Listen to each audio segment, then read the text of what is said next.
Hello and welcome to episode 190 of the Ram Nintendo podcast. I'm Jason. And I'm Angel. Wow, that was very slow and drawn out. Yeah. Yeah.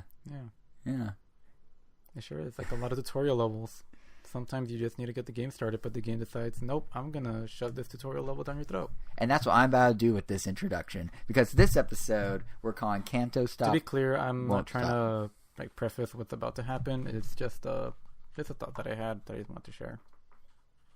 Nothing special.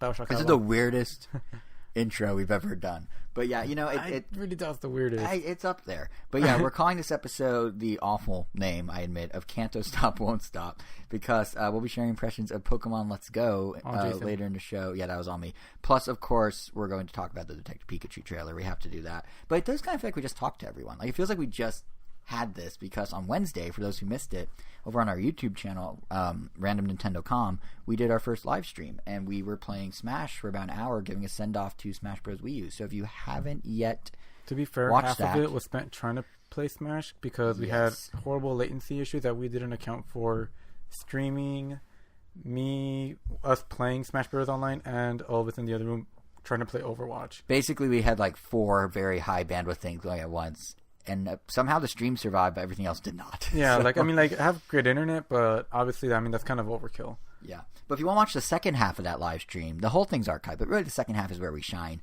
Again, it's at randomtown.com on YouTube, and you can find it there. But in this episode, along with Pokemon Let's Go and Detective Pikachu, we also have thoughts on Reggie's recent comments that the N64 Classic may not actually be happening. We're going to take a look at some October sales numbers and share impressions of the Switch's newest free-to-play shooter, Warframe. Plus, stick around to the very end of the show, because we have details on how you can win a $50 eShop credit in a special anniversary giveaway, since this is our 7th anniversary show.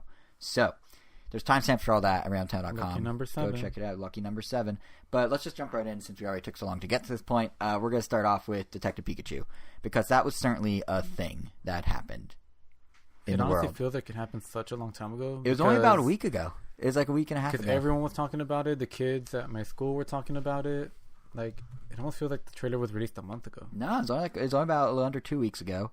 They released the trailer. If you haven't seen it, which I'd be shocked anyone that listening hasn't, it's on YouTube, where it has nearly, last I looked, 48 million views, which is crazy if you consider that Toy Story 4 had its trailer the same day, like its teaser. Yeah, but that was like a teaser. I know, but still, Toy Story. And that combined with the fake reaction video they did with Key and Peele has a total of 20 million. So Pikachu is more than double Toy Story, which is just wild, because Disney Pixar versus freakish, hyper-realistic Pokemon.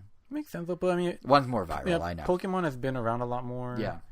And as Pokemon Go has shown us, you can't underestimate the power of latent nostalgia. It's true. It's true. I'm sure, just like Pokemon Go, there were tons of people that could care less about Pokemon now that still watch the trailer, and we're still like, "Whoa, I would actually watch this." Absolutely. Or they were like, "I will absolutely not." Whereas Toy Story 4, I feel like there might even be the opposite, where some people might be like, "I really like how Toy Story 3 ended. I kind of don't really." That's kind of me. I feel like I don't need 4. I mean, the fork guy is whatever. It's voiced by Tony Hale. I like Tony Hale, so Buster from Arrested Development. Yeah. But the fork guy's like, no, okay. Yeah, I'm sure they'll do. I mean, I did kind of feel like we needed a 3. A 3 didn't feel like. But 4 feels like was, I feel like the 3 just ended, and they've had so many shorts after. I mean, we've had the one where they go to McDonald's, the Toy Stories of Doom, the Toy Story versus the Dinosaurs, the Toy Story Partysaurus Rex, the Toy Story Go to Hawaii, and I'm sure I'm missing one, but that's already 5 or 6 of them. Yeah, that's practically half a movie, if not another Toy Story movie with Bonnie as the owner. But I digress. I forgot what we're talking about. I was just saying that it outviewed Toy Story, but yeah, it's should. Detective Pikachu, it was more attention grabbing for sure, and I feel like people are pretty divided on it. But I've got to be honest, I'm really into it. Like, my mind says I shouldn't be. The Pokemon look kind of weird being hyper realized. It's very difficult to separate Ryan Reynolds' voice from Deadpool these days, but somehow, some way, it just clicked with me. I don't know. What about you? What did you think of the trailer? I liked it. Okay, so you're in the same boat as me. You're not one of the haters. I liked Ryan Reynolds as Pikachu. It works. I'm just like, it's like friendly. It's like kid-friendly Deadpool. Yeah, it's honestly, I would say it's right now a better fitting voice than probably what Dan DeVito would have done. Oh, totally. But at the same time, you pick Danny DeVito's voice because of the stark contrast, kind of the way that voice is basically Danny DeVito in the game. Yeah. In the Japanese one, I don't know how he sounds in the English one. Not as scruffy. But yeah, I mean, I thought they did a good job with the trailer. It was interesting seeing how they decided how realistic to make certain Pokemon versus others, because other ones look practically on model, while others look like they were run through the creepy real life machine that the internet was obsessed with a few years ago. With like, you know, that artist, here's realistic Homer, and he has realistic like Mario, he has like realistic skin, and it's like kind of disgusting. Like that's how some of these Pokemon look, but the others, I mean, some of them look great. Honestly, I feel like they kind of had to do it like that for that to work, though. Like one of the things I like about the trailer is how the filmmakers made, like, they didn't decide to do Pokemon invading our world. They didn't decide to like a fish out of water of a human in like a Pokemon world. God. They didn't do an Alvin and the Chipmunks like, look, they're cartoons but they're CG kind of real. They were like, no, this is a Pokemon world and we all live in it, which I think is a line from one of the Pokemon songs. Yeah, we all live in a Pokemon world. Yeah, exactly. And as a result, they wanted to make it look in world. So all the Pokemon do have to have kind of that weird, like some look good because they make sense as a cute fuzzy creature. Some look bad because they just have to look that way to fit that realism. Like, because what I mean is, like, if you look at the trailer, like, there's all these little things in the trailer where it's like they're really trying to craft a Pokemon world. It does make you have. It does force you to think about some things, because, like, I don't think anyone really thought about the texture of Jigglypuff's yeah, skin. that one, it's everyone's like, freaking out. It's like everyone's like, all right, we all kind of expected it to be a balloon. I mean, Smash Brothers, the visuals get better and better, and they still never really imply fur outside of the tuft of hair that she has, which is weirdly human blonde hair in the but then Pikachu. I guess, like, if that is hair, I guess it makes sense that that's kind of flowy, but then that should imply that she should have fur elsewhere, otherwise that would look even weirder. So I mean, but here's the thing with they committed to one thing. Here's the thing with Jigglypuff. How much weirder would it be if she didn't have hair? Because you know what she would be without hair? She'd be one of those weird hairless cats. Those like kind of wrinkly, weird. Like if you made her smooth, she'd look weird. There's no way you can make Jigglypuff look not super horrific without a little bit of fur. And I guarantee you, like, that renders out there somewhere, because they obviously tried this. Like I'm sure they tried making her perfectly smooth and round, and it probably looked horrible. Yeah, I'm like really hoping we have like just a gallery of these rejected concepts from like the Blu-ray later, or like in like an art book. Yeah, that'd be very interesting. But yeah, like it's just like they had to. I feel like they had to do Jigglypuff how they did, and that sort of thing, because it matches the idea of you're actually in a Pokemon world. You're not just Pokemon superimposed on ours. And they paid attention to the lore way more than even I expected, or even than I knew. Because like one of the most common complaints that I saw early on was people were saying like, oh, if you're making Jigglypuff's like hair like realistic, why does Mr. Mime's hair look like it's made out of like a dodgeball? That's not his hair. I have a question about Mr. Mime. I don't understand. But then someone pointed out like, oh, look at this Pokedex entry. It's supposed to be a growth shaped like hair, so it's not even supposed to be hair. It just looks like hair. I'm like, oh, okay. Here's the thing I don't get about Mr. Mime. I didn't even notice that. Here's the thing I don't get about Mr. Mime. I don't get me wrong. I find his creepiness weirdly. He's pretty much on model. Charming. He's very on model. But what I don't understand is like, did he develop urban camouflage? Like his arms are dodgeballs, like you said. His horns, which by the way can wiggle. That's a thing now. Are made of what looks like that playground safety material, like the bouncy mat. So when you fall off as a little kid, you don't hurt yourself. Like how did these develop on his body? Like did he? Well, I mean, they're evolve over time to like camouflage with those. Well, I mean, they look like dodgeballs. Doesn't mean they are dodgeballs. I know, but that's what I'm saying. Is like, why do they look like dodgeballs? What is the? I don't know. It doesn't make sense. I mean, he's obviously around humans. That's what I mean. He must have evolved it to be urban camouflage, but it's just weird. And then he has like peach fuzz for hair. Like really thin peach fuzz that they individually rendered for some reason. It goes back to like, don't question everything, but because they did kind of put it out there, some people will question. Yeah, but I think most of them are actually like what they should be. I mean, like some look great, like Detective Pikachu. Pikachu himself, I think actually is really on point. There was a point that Joe Merrick of Cerebi.net noted on Twitter, and he was saying that Detective Pikachu's belly has lighter fur, which is the first time they've done that since the original Game Boy model of Detective Pikachu of Pikachu, and that got me thinking. You know what they nailed with these that no one really is giving him credit for? Like if you look at Psyduck, for example, it's like, well, Psyduck's kind of funky, but of course that's how he's gonna look. And then you realize, you know what they did? They went back to the designs of the kind of original Game Boy games where they're like a little abstract, a little weird, kind of creepy at times, and they're like, yeah, we're gonna make that real life, because the original Game Boy game, more than any other thing in Pokemon, was the best representation of the breadth of variety in a real Pokemon world. Like, you don't have every Pokemon cute and not every animal in the world is cute and cuddly, so not every Pokemon can be cute and cuddly. And I feel like this movie lined up that idea of being like kind of the original sprites better than anything Pokemon's done in years. Well, and it does. Well, I mean, it makes sense also just because I remember, I don't know how I ended up on this YouTube rabbit hole again, but at one point I ended up like rewatching some video where they go into like how they designed the Pokemon and blah blah blah, and how at one point they just had the sprites to work with, and they had one artist. Essentially, he was just responsible for translating the sprite work to like a physical drawing for every single Pokemon. Right. For some of the sprite work, he couldn't even really tell what was going on, so he had to like make it up on his own, or even change some things completely. Yeah. But if you like look back at the sprites now and compare what Pokemon turned them into as cartoon characters versus what the movie's doing, I feel like the movie's more true to the original spirit. I mean, yeah, that guy had to interpret things. I get that. So it's all just which interpretation you like more. But something about it, just I don't know, something about this felt like Pokemon's actually really weird. Like, these creatures are bizarre. So that's my take at least. But I mean, and some of them look great. Like there's these photos that Legendary Pictures has given out to a journalist or something. Basically, they rendered real life models of some of these Pokemon for them to kind of get a reference with. And we have the links to photos on the blog post if you guys are interested. But like, Pikachu looks great. He looks real. Snubbull looks particularly good because Snubbull looks like a dog. It's like the ones that should look good do look good, and then the ones that shouldn't don't. Like, it makes sense. Like Charmander, for example, he's all over the trailer in all these subtle little ways. Like, I really love.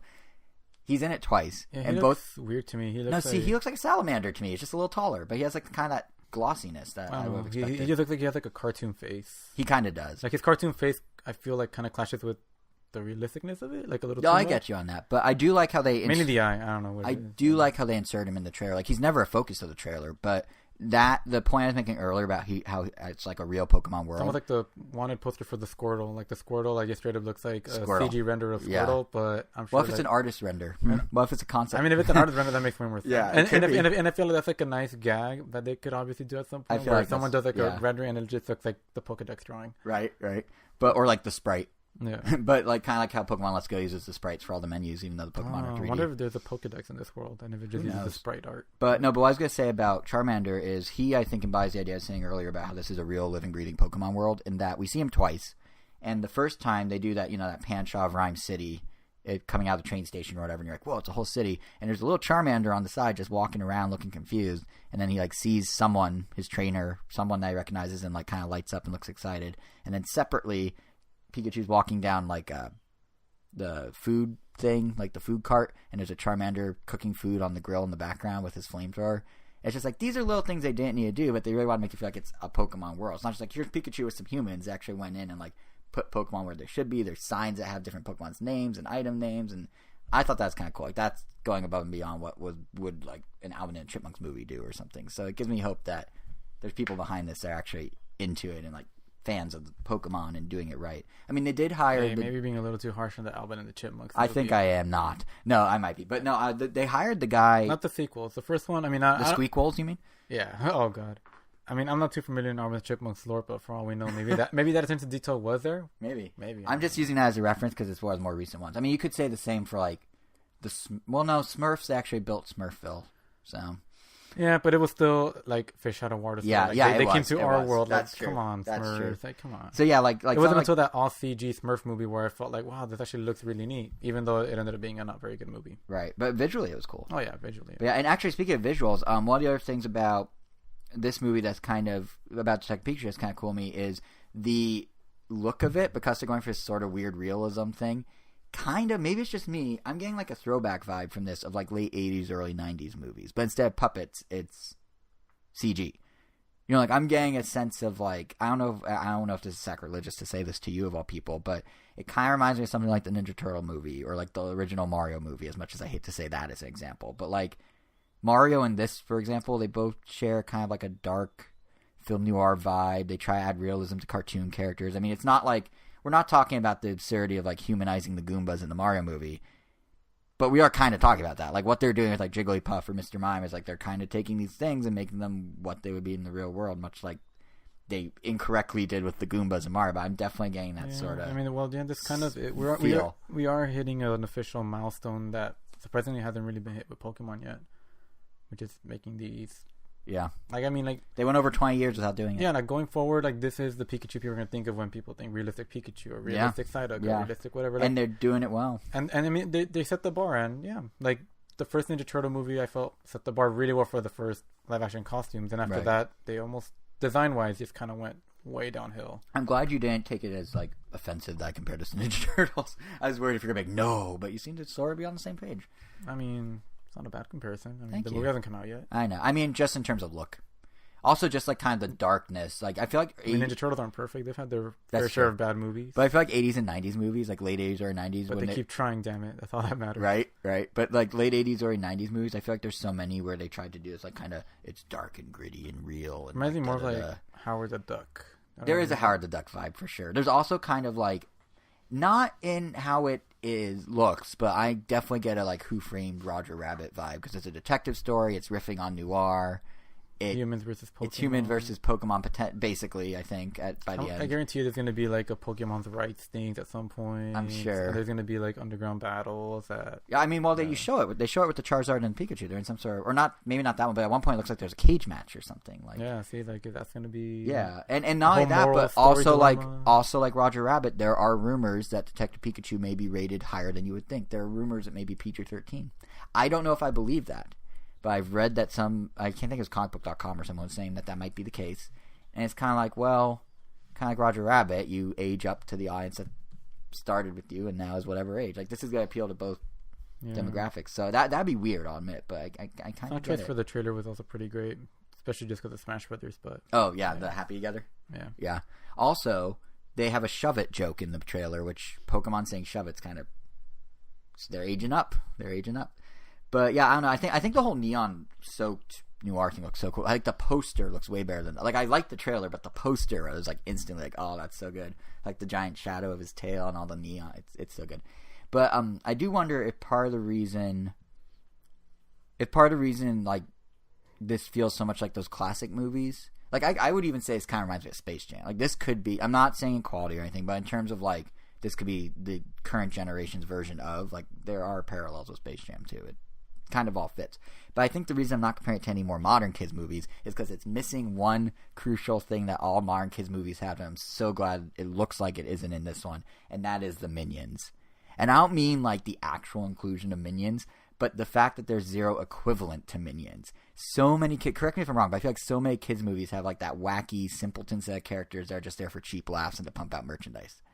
And since Pokemon has all this merchandise for 20 years and all these different characters, they were able to kind of like sidestep that. Like, maybe Psyduck will come close, but even in the trailer, Psyduck's actually doing useful things. Like, he at some point has his psychic attack go off, it looks like, in a forest or something. But like, it doesn't seem like they're doing the whole, like, we need the like stupid cheap laugh character to come in and just be there.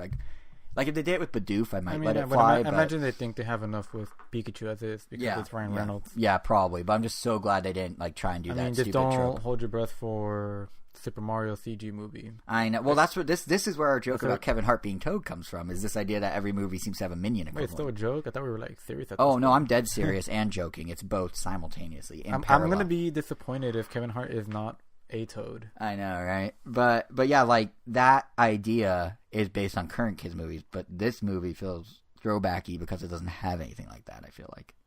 So we'll see. I mean, the Mario movie's not out till 2022 at the earliest. It sounds like, so there's plenty of time for that. But yeah, I don't know. I mean, time will tell if Detective Pikachu's any good, but it certainly showed a ton of promise, in my opinion. I mean, like this could be the first truly good video game movie. I'm still gonna hold my breath. I mean, it looks good. I mean, a trailer's a trailer. I mean, everyone thought Suicide Squad looked amazing based on the trailer, and everyone else thought that ended. True. Maybe it was the song choice, but I also like the song choice of this one. So yeah, I mean, it was like the editing with the music that I feel like a lot of people like. That for Suicide Squad, dude, the editing in that trailer was so good, and people just thought like the movie was gonna be amazing. But I mean, let's just hope. Yeah, let's just hope it doesn't go that route, because this will.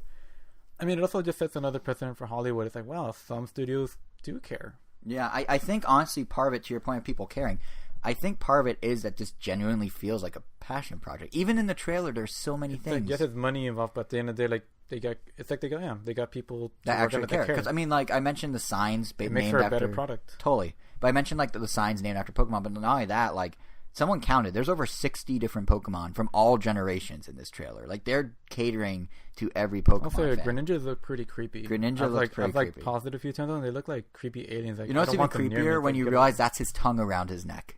Oh, yeah. But I know we know that, but if you're just a random viewer and they're like, that's his tongue? Like, it's really weird in real life. Scarf. It's very weird in real life. But not he whips you with it in Smash Brothers. He does. It's a super weird concept. But, like, other little things in there that kind of caught my eye were, like, Jigglypuff has the marker from the anime, like her microphone marker. Like, there's just all these itty-bitty little things I thought were really cool. One thing I thought was really clever is how they spend a moment in the trailer mentioning how Tim Goodman, which is Justice Smith's character, how he's set to try to become a Pokemon master, and they show his train ticket to Pallet Town and everything, but he failed. I think he's a desk job at like an insurance claim company instead, or something like that. Like, basically, he failed at the dream of being a Pokemon master. And I feel like the only reason that was in the trailers is like this really savvy move on WB's part to sort of tie in nostalgia with our age group. Because, like, just evoking the memory, even in passing, of, like, hey, yeah, we're aware, like, here's the broader Pokemon. Or not you gave up on the dream, but hey, here's the broader context of Pokemon. Here's what you remember from Pokemon. Look, this movie includes that, too, in some capacity. Even if it's just passing, like, we know you're out there. It's kind of like a little nudge to get our age group to go check it out, while still doing the stuff for the kids with the other stuff. Like, I thought it was just a really clever way to kind of extend an olive branch to older fans. Will it work? Who knows? But, I mean, I'm super psyched to see it in theaters. I assume you're going to see it in theaters. Eventually. Eventually? Really? You're not going to go, like, you're an animation buff and a Pokemon fan. What? We'll see. I mean, you have till May to decide. Yeah, it's a long time. But 10-year-old Jason would be losing his mind over this trailer. Like, I sort of was, in a mature adult sort of losing my mind way. But if I was like 10 or 11 and I was still a Pokeholic, I would be completely, like, I would be blown away. Like, that's just that shot of Charizard snapping at Pikachu. I would have, like, been totally, yeah. Like, even now I sound overly hyped about it. But no, if I was a kid, I would have been all about this. Like, I think they nailed it. So, we'll see. We'll see. But it's only 7 months away. In the meantime, though, one final note on Detective Pikachu before we move on. For those of you listening out there, you can get your own Pokemon fan art featured by the movie's marketing campaign, which is kind of cool. So WB and Legendary are doing a big fan art contest where you can submit either a static image or an animated original artwork of Pokemon inspired by this movie, by the trailer. And 5 winners are going to be given $2,000 for their work, and then their work could be featured across all of Detective Pikachu's social media, on merchandise, in print ads, etc. It's kind of cool given how massive Pokemon's fan art community already is. So there's already a lot out there, and if you're interested, we'll have a link to it in this episode's blog post over at ramtown.com. But the reason I mention it specifically is kind of a small world thing here. The contest is actually being managed by our friends at Talent House, who, if you've kept up with the like expanded Ram Nintendo podcast universe, we personally worked with these guys in the past. I want to say it's like 2 years ago. But the two of us, I'm sure you remember this, Angel. The two of us actually did a piece for Talent House. They had a creators blog and like an e-zine. Basically, what Talent House does is they work with all these different artists, and then they kind of pool their resources together to do cool fan art things. It's a house of talent, if you will. And we wrote for their creator magazine, like e-zine and blog. We did a thing about like how video games are an art form and how you can interpret it in different ways, and they featured us. And now it's kind of neat to see it coming full circle, and now seeing Talent House working directly with Nintendo and Pokemon Company on Detective Pikachu. So, if nothing else, you guys should check out the contest because we're buddies with those guys in a way. So, literally, if nothing else. But it is a cool contest. Like, if you like doing fan art, it's free money. So, but yeah, that's just kind of a funny little weird inroads between us and them. But that's enough about that. Let's switch over to a different member of the expanded Ram Nintendo universe, Reggie. He hasn't been on the show or anything, let me be clear, but we both met him a couple times, so that counts, I assume, as him being part of our expanded podcast universe. Yeah, I can confirm, I assume he's human? He is human. He appears to be, in person. He acts as human as you would expect. Although, when I took a selfie with him, he kind of lingered. Like, I took it, and I just kept kind of just staring at the camera, so maybe he's still picking up on those human social cues because he's from outer space. I don't know. But no, it's he's been making some news lately. Doing some interviews. Luckily, he's not making news because of what he hasn't adopted any of the Nintendo Russia guys' behavior. Luckily, actually, detour. Do you know about that? No. Okay, so I'm gonna take a detour here. Never mind, Reggie for a minute. So there's this guy in Russia. It's Nintendo Russia's head, their general manager, a guy named Yasha Habdaji. something like that. And he was caught, this is real, he was caught in an official Nintendo Russia live stream hosted by Nintendo Russia being a complete and total jerk to his employees. He was cursing them out, he was berating them, and it was all because when you push that you're live on certain services, they send a push notification to some people, but not everyone. So they went live, the push notification went out, but his phone didn't get it. So he didn't believe they were live. So he's standing behind the host on camera berating the employees while they're live about how they're not live, and they keep telling him we're live. He's like, but I didn't get a push, you're not live. And he just starts cursing him out and calling them names, and like, it's really awkward. Like, it's cringy just to watch. So it's safe to say he's probably not working there anymore? Well, that was the start of it, and then it snowballed. So all sorts of accusations came out of it from there with employees and former employees who are claiming he gets physically violent in the office to the point of like throwing keyboards and punching computers. He dumped a trash can. Kind of came out. Yeah, exactly. He dumped. Apparently, this was kind of there since like 2013, 14, but now it's coming to the surface. Like, he at one point got mad at an employee and dumped a trash can into their desk drawer. I don't really know what that accomplishes, but okay. He what else did he do? He blackmailed people, so if they tried to leave, he'd be like, "Well, you're not gonna be able to get a job anywhere else in this industry because the guy that runs Nintendo will tell you like." We'll tell them they're not a good employee to the new employer. Wow. So he'd make them stay. And then, of course, because this is just a natural extension, sadly, of what he's doing, there are rumors of apparent sexual harassment, too, where he would have inappropriate, doing inappropriate things like make women call him, and this, I feel gross even saying this out loud, he'd make women in the office call him Daddy Yasha, which is just like, ugh. So, yeah, it's a total mess. Nintendo of Europe says they're now looking into it, but like I hate to say it, but I've kind of been waiting for something like this to pop up in the gaming world. There's been little things like Riot Games apparently, has sexism going on within their office and that sort of thing. But for the most part, like the whole reckoning that hit Hollywood the last couple of years didn't really touch gaming. So yeah, that's odd. Unless gaming really is that pure. No, it's really not, because that's what's odd to me is like gaming has a long history of sexism and Gamergate. All that stuff. There's a huge history of this sort of... There's no way there isn't. What you think? Right. So it's just weird that it took this long to bubble up. And what I didn't expect is that Nintendo would be the company it would bubble up at in such a direct way. Like, it's bizarre. I mean, to be fair, it's one of their small regional offices. Yeah, it's not real Nintendo. I didn't know Nintendo of Russia was a thing. It's not. It's a subdivision of Nintendo of Europe. He's a general manager, not like a Reggie figure, not, no one of that caliber. But... just the fact this is happening at all, like that's a little disappointing. That, I mean, if someone at Nintendo knew all this time and sort of just kept it hush hush, that's above Nintendo Russia. That'd be disappointing. But I'm glad they're addressing it now. He'll likely be gone in due time. But it's just like I never thought we'd be on the podcast being like, yeah, this guy that runs Nintendo Russia just pours trash in people's drawers and says, "Call me Daddy Yasha." Like, it's really weird. So, just saying, Reggie's not that. So that's good. But this has been breaking, so I figured we should at least mention it in passing. It's bizarre. Anyway, here in the U.S., we have Reggie. And all Reggie's doing, all he's guilty of, is bobbing and weaving around interview questions, as he always does. He just did this whole media tour. You know what he does every so often. Good old Reginald will just hop on the phone or take people to a conference room and sell products or try and talk about how great Smash is and Pokemon is. And for the most part... he is a door-to-door salesman. He basically is. But he's one that has a lot of power. For the most part, he's saying things we've heard before. I mean, here's a riveting one. I don't think he's ever said something we didn't hear. Sometimes. Well, he alludes, but he never outright says it. But here's a riveting news story that came out of his interviews. Metroid Prime 4 is, in fact, actually in development. Who knew? They said it was in development 2 years ago, and he's like, yeah. So that's what you get when you get Reggie. But then came in Kotaku. Or were they trying to say that? Remember when I wore that pin a long time ago? That was for that Metroid Prime 4 title screen trailer you were going to see a few years later. Which means if he's now mentioning it's in development, in 5 years we'll see the game? I guess so. Ooh, okay. But no, then to... what was I going to say? Yeah, then... So this was all going on, all these interviews. But then in came Kotaku, who actually tried to pry some new information out of him for once. And, something more than just, we have surprises in store, which is something he actually said to one of the outlets, which of course you do, Reggie. You always have surprises. Anything not announced is a surprise, and clearly you don't announce everything until it's right. So, no duh. But the biggie that came out of the Kotaku interview that I want to talk about is the conversation that Reggie had in which he seriously downplayed speculation about a Nintendo 64 Classic Edition.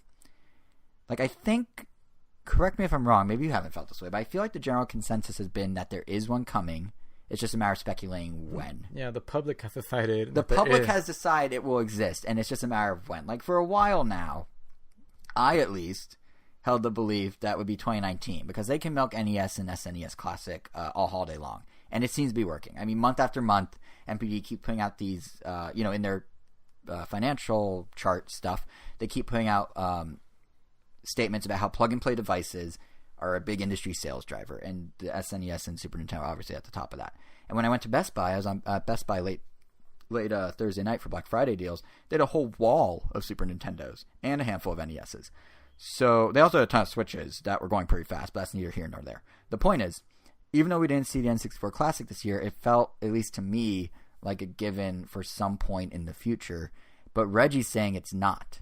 As he put it, and this is a weird way of wording it, what I can tell you is it's certainly not, or sorry, let me try that again. What I can tell you is certainly that's not in our planning horizon. I don't even know what planning horizon is, but apparently he claims they're not doing it, and honestly, I don't know if I believe that at all. Because this wouldn't be the first time that Nintendo has denied something to only then do it anyway. The horizon being today or tomorrow. Exactly. Yeah, planning horizon is like, oh, so you're not doing it this week? Sweet. But no, like, this is typical Nintendo, like, bob and weave, because my favorite example of this is Nikkei in Japan. The newspaper reported that a larger DSi would be released back in, like, 2009, 10. Nintendo was like, no, this is speculation, no. And then, lo and behold, guess what they announced, like, 4 weeks later? The DSi XL. They then did this exact same song and dance with the 3DS XL. They denied it, and then, oh, look, there it is. There's a bigger 3DS. Who knew? So Reggie cryptically wording around, about planning horizons, that to me leaves the door open just enough for another little switcheroo on the N64 status. That to me implies it's still coming. I wonder if that's the hardest part of his job, on the spot. Like, just knowing that no matter where he goes, he's going to be asked about all these things that haven't been announced yet. And I bet he's just thrilled no one asked him about Mother 3 for once. Because, I mean, like, obviously he's not allowed to say, like, yes, it's coming and it's going to come out this year. But is he, on the same logic, is he also not allowed to completely, like, deny it? Like, can he say, like, we're not doing one? Like, we're not doing one. Well, he also said never say never. I never say never, but it's not on the planning horizon. So it's like... No, I'm just saying, like... I don't know if he can... I think if you happen to know, like, can he outright, like, just say it doesn't exist and we're not making one? If he just wants people to shut up about it? Yeah, he could. Which is why... I mean, he knows. But he always leaves a little gap just in case, which is why I think there's more... this happening. Yeah, I mean, vagueness breeds speculation. Well, speculation breeds hype. And part of the reason I suspect, because we're about brings unreasonable expectations. Unreasonable expectations brings products you want that never get made. Or sometimes just disappointment. Yeah. Yeah, but no, in this case, I think he was actually trying to spin it to be about other things, which is what's weird. Because he said more. He specifically told Kotaku that the current crop of classics. He was saying that they're designed to bridge the gap between Wii U and Switch, the whole like NES and Super NES, and have always been billed as he put, limited time opportunities, which already that's starting to sound like PR spin to me. Because like when the NES Classic came out, they did say it was a limited opportunity, and it did come out to bridge the gap between the Wii U and the Switch. It was that 1 year where Wii U was dead and Switch wasn't out yet, like 2015 or whatever, or 16, I think. But this SNES Classic, that came out 6 months into the Switch's life. The console's already selling out everywhere. It was already a runaway hit. And then they brought back both this holiday season. Switch already outpaced sales of Wii U and GameCube at this point. So it's not like these it's not like these existed solely to bridge the gap, because there's no gap being bridged. They're post-gap, and they're still selling and making a lot of money. In fact, I'd argue that Reggie skewed the whole limited time meaning in his point to go from a limited production run, which I think is how we all interpreted it originally, to a limited window of like making such a product, which is not how it was originally pushed. It was a limited run, not a limited, we're only going to do this because we don't have a system. I mean, this also kind of flies in the face, his whole point, this flies in the face of the IP building thing Nintendo's doing. Because they themselves would talk up how the NES brought in lapsed fans to get back into the fold of Nintendo properties, to the point that maybe they'll buy a Switch when the Switch comes out. Wouldn't that be grand? So, do all these people now own Switches? Is that what Reggie's trying to say? Do they not feel like an N64 for the 90s generation needs a push whatsoever? Like, do all those 90s kids already own Switches? It seems like Reggie just kind of shifted the goalposts a bit as a way to deny that it's coming. I don't know. And then what I think is actually happening, to be honest, is I think until an N64 becomes a reality, if it becomes a reality, Nintendo wants people to just buy into the Switch. Obviously, they just want the money there. Like, specifically, they want people to think of Switch Online as like this go-to classic Nintendo gaming service and then subscribe to that. Like, Reggie outright said to Kotaku, here we go. He outright said to Kotaku that we've also now been very clear that as the consumer looks forward to engaging with our classic content, that's going to happen more and more with the subscription service. Like, he's literally like, don't think of an N64 Classic coming, buy a $300 console and get a Nintendo Switch Online subscription, because down the road, your games will be there. Which suddenly makes this whole denial where he did not actually denying it sound a little more like just a marketing. But how will we connect the N64 controllers to the Switch? Exactly. And not only that, but let's follow his logic. I guess through the expansion slot? I guess that's the only thing that can make sense. The expansion slot? The Switch's expansion slot? The memory card slot on the bottom of the controller. Oh. I think that was the Switch. Yeah. I mean, they'll be very awkwardly placed on the Switch, but I mean, I guess that's... Yeah, there's no... See, it doesn't make sense. And then let's follow this logic. I get dongles. Dongles for days. I mean, you're very familiar with dongles. You just got a new Mac and a new iPad that both use different outputs than you're used to. They're all USB-C, and you have all USB 2. I can neither confirm nor deny this. I mean, I'm looking at them. We're recording on one of them, but okay. Yeah, we can't prove it. True. Yeah. Just gotta take my word, folks. But no, let's follow, like, so to Reggie's thing, like, what I was trying to say is it sounds like Nintendo's positioning retro gaming as the new major selling point of Switch Online, which makes sense because there's nothing else to push. And obviously, other systems like N64 further enhance that. That makes sense. But let's follow that logic real quick. You could argue that this year's NES and Super Nintendo Classic are stopgaps until Switch's lineup is fleshed out, right? Like, okay, they're still selling because they only have like 20 games on Switch Online, sure. But if Nintendo has control over when they launch games on the service and what they are, why not just put all the games from the classics and beyond on the service right now? Like, why wait and keep selling hardware as a stopgap? Like, that's kind of the contradiction in logic I'm getting from Reggie and what he's saying about an N64 Classic. Like, they don't want to do an N64 Classic because they want people to subscribe to Switch Online for that purpose. But they're also choosing to drip feed games onto the service, so instead of leaving money on the table, they're going to produce the classic systems for the NES and Super Nintendo longer. But at some point, they're eventually going to say, never mind, we don't care about the extra money on the table, and they're going to suddenly only put N64 games on the Switch, ignore the hardware that they're currently saying is what drives a lot of money and they don't want to give up. Like, for a company that now has a mission statement of getting IPs into as many people's hands as possible, this is a very weird approach that feels like it's actually limiting things more than helping things. So I don't know what to think. Like, it makes no sense. It completely contradicts. Use our service, but we do sell those systems, but we're not going to sell those forever because we have the service, but we're not going to support the service because we have those systems. So it's like, what are you, which is it, guys? So we'll see. I mean, it'll be interesting to see if, like, an N64 Classic suddenly materializes on their planning horizon after the PS1 Classic has a holiday season. Because it's not like Nintendo needs to copy Sony or anything. I mean, obviously the mini PlayStation's a copy of Nintendo. But I feel like the mini PlayStation does measure an appetite for retro 3D. Because honestly, one thing I think may be holding Nintendo back in with an N64 is that the 64-bit era really doesn't age as well as 2D games. Like, I feel like we talked about this before. We did. Yeah, like, there's just... Like, N64 and PS1 games just look really rough in 3D. Like, NES Super Nintendo games have a style to them. These are just, like, rudimentary 3D. I mean, obviously there are exceptions. Ocarina of Time aged pretty well. Mario 64 holds up. GoldenEye, it's iconic, but it looks pretty bleh. Anything trying to replicate realistic graphics age horribly. Yeah, but anything that's a little more artsy is fine. So, yeah. So, if Sony can find success with the PS1... and nostalgia using those early 3D graphics, especially in light of the fact that the new mini PS1 apparently is not all that great in terms of the ROMs or the emulators. Apparently the US version of the PS1 Classic has European games ROMs in some cases, and they use weird director's cuts that are less popular, and like it's kind of a mess apparently. But if Sony can find success with that, maybe it'll get Nintendo to change its tune and do an N64 Classic proper, because they'll go, oh look, we weren't sure if people liked the old 3D, it seems like it's doing well, maybe we'll give it another go. Then again, this is Nintendo we're talking about.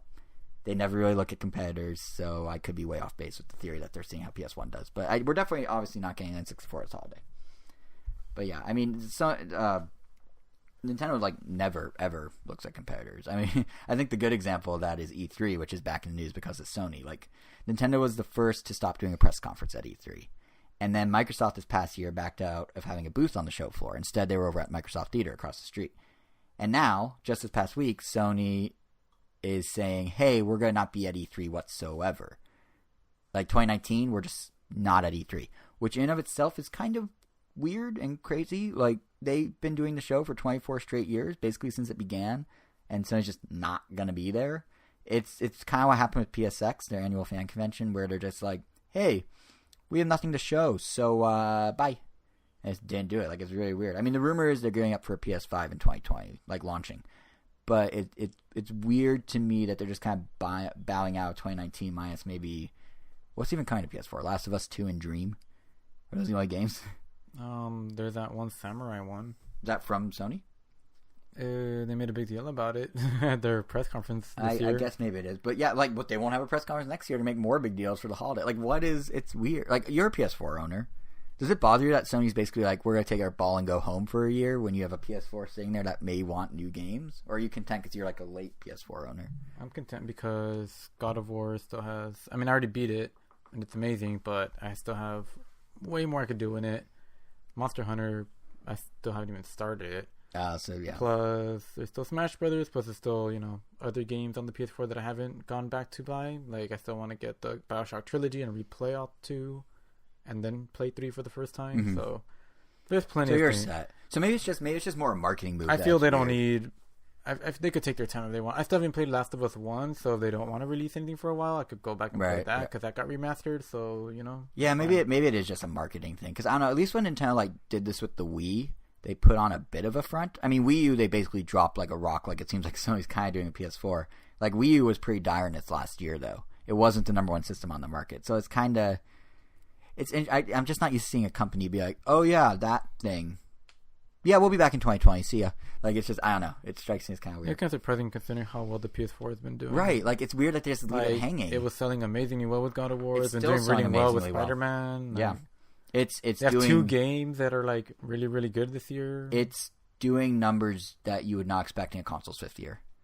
Yeah. Like, it's doing crazy good. And Sony's just like, well, let's wipe our hands of that one, guys. We'll see you in 2020. It's just so bizarre. It always feels like this console keeps getting like rebirths. Like when they got like the PS4 Pro, that almost felt like a new launch. And now, and I guess they had like their Slim at some point, but to me, it feels like the PS4 is like 2 years old. I forget that it's 5 years old. Yeah, it's super... And that's what makes it so weird that they're just dropping it. The Switch is 2 years old? The Switch is 2 as of March. Wow. This coming March. So old. Yeah, I know. It's already a toddler. Yeah. When's the next console, Nintendo? Probably 3 to 4 years, judging on their cycle. Oh. Maybe they'll ride it out a little longer. They shouldn't do what they did with the Wii, because they rode the Wii too long. Like, the wave came crashing down and fizzled out. But anyway, the reason I bring up E3 is in the context of like Sony leaving E3 and Nintendo following others' leads. It's funny that the same year that Sony leaves E3, Nintendo out of nowhere is being all like, yeah, E3, which is not how they've been the last few years. Like, they doubled down on their own commitment to E3 the same day that Sony said it wasn't going to be at They're E3. actually going to have a live show this time? They're not going to have a live show, I don't think, but Reggie, good old Reggie again, good old Reginald, he put out a statement saying how it's an outstanding opportunity for Nintendo to connect with fans and business partners. So, I guess Nintendo zigs when everyone zags no matter what, but... I don't know, perhaps... E3 also... I mean, Sony also took up, like, half of that one room. They did. They took up half of West Hall, which Nintendo took up the other, like, third of, and then a couple other companies. So I don't know what that space is going to be. So our ticket price is going to be, like, reduced by a quarter? I mean... Probably not, because ESA is going to be like, we can still sell it at $250. Actually, that's a good question, because they're missing a huge draw. They're missing about a third of the fans. Yeah, I mean, that's literally... Yeah. A third of the consoles. I didn't even think about the business side for E3 of this. I was just like, that's funny that... I mean... Nintendo, the year Nintendo... It does make me kind of want to go less, because... Because it's only Nintendo at that point. I'm still going, because Nintendo, but... I mean, maybe the Sony part never married me. Maybe if I could get the ticket for $150, but... Hear that, ESA? You should make it $150 this year. Well, I mean, they do it for the first 1,000, don't they, or something like that? Yeah. So maybe they'll do it for the first all. That'd be nice. Maybe they'll just do $150, because, that's a big blow. But yeah, no, the reason I brought it up was the idea of Nintendo following Sony's lead about something with PS1 for the N64 Classic. But now it's kind of funny that Nintendo's going the opposite way of Sony with E3. So who knows? I mean, at this point, if you want N64 Classic, I think you just gotta keep your fingers crossed. That's probably your best bet. Of course, if you didn't already buy yourself a illegitimate one. Do they sell illegitimate? Oh, true. Yeah, I'm sure there's more than one. 101 machines they sell in the mall. A portable N64. Did I ever tell you that story that well, it's not portable, it's just mini. But did I ever tell you that story? It's more portable. That's true. Did I tell you that story? So back in high school, do you remember when the mall kiosks all used to have those 101 or 501 or 1001 game systems with all the Nintendo ROMs and emulators on them? Yeah, there were some that were just N64 controllers. Yeah. So I, being the good 14-year-old Nintendo fan that I was, saw them at the mall. You bought one and you threw it away. No. You reported them. Yes. Oh my god. I really did. I thought I was doing the right thing. I went to Nintendo's piracy website and they're like, oh, if you find one, report it to us. And I reported it to them and I'm like, oh, it's at Del Amo Mall in Torrance, California. Which, funny enough, Nintendo now uses Del Amo Mall for all their mall tours for LA. Like the Smash Holiday Tour is there right now. Some families probably went hungry that winter. Well, here's the thing I thought was weird. So I submitted it, and the entire holiday season, those N64 stayed there. But then the next year they were gone. I'm like, I did it! I saved the monolithic corporation. Yeah, I am the man. And then a year later they were back. And I was like, and then at a wiser 16, I'm like, this is dumb, and just didn't ever follow up a second time. But for 1 year, I thought I did some good and helped save Miyamoto's wallet, I guess. But yeah, looking back, I'm like, why did I do that? But at the time, I thought it was the right thing to do. And what I'm saying fun is, person to hang out with. Listen, what I'm saying, I was a blast. What I'm saying is, Nintendo, if you're listening to this, you owe me, like, a trip to Redmond, a job, Reggie's office, all the above. Just think about it.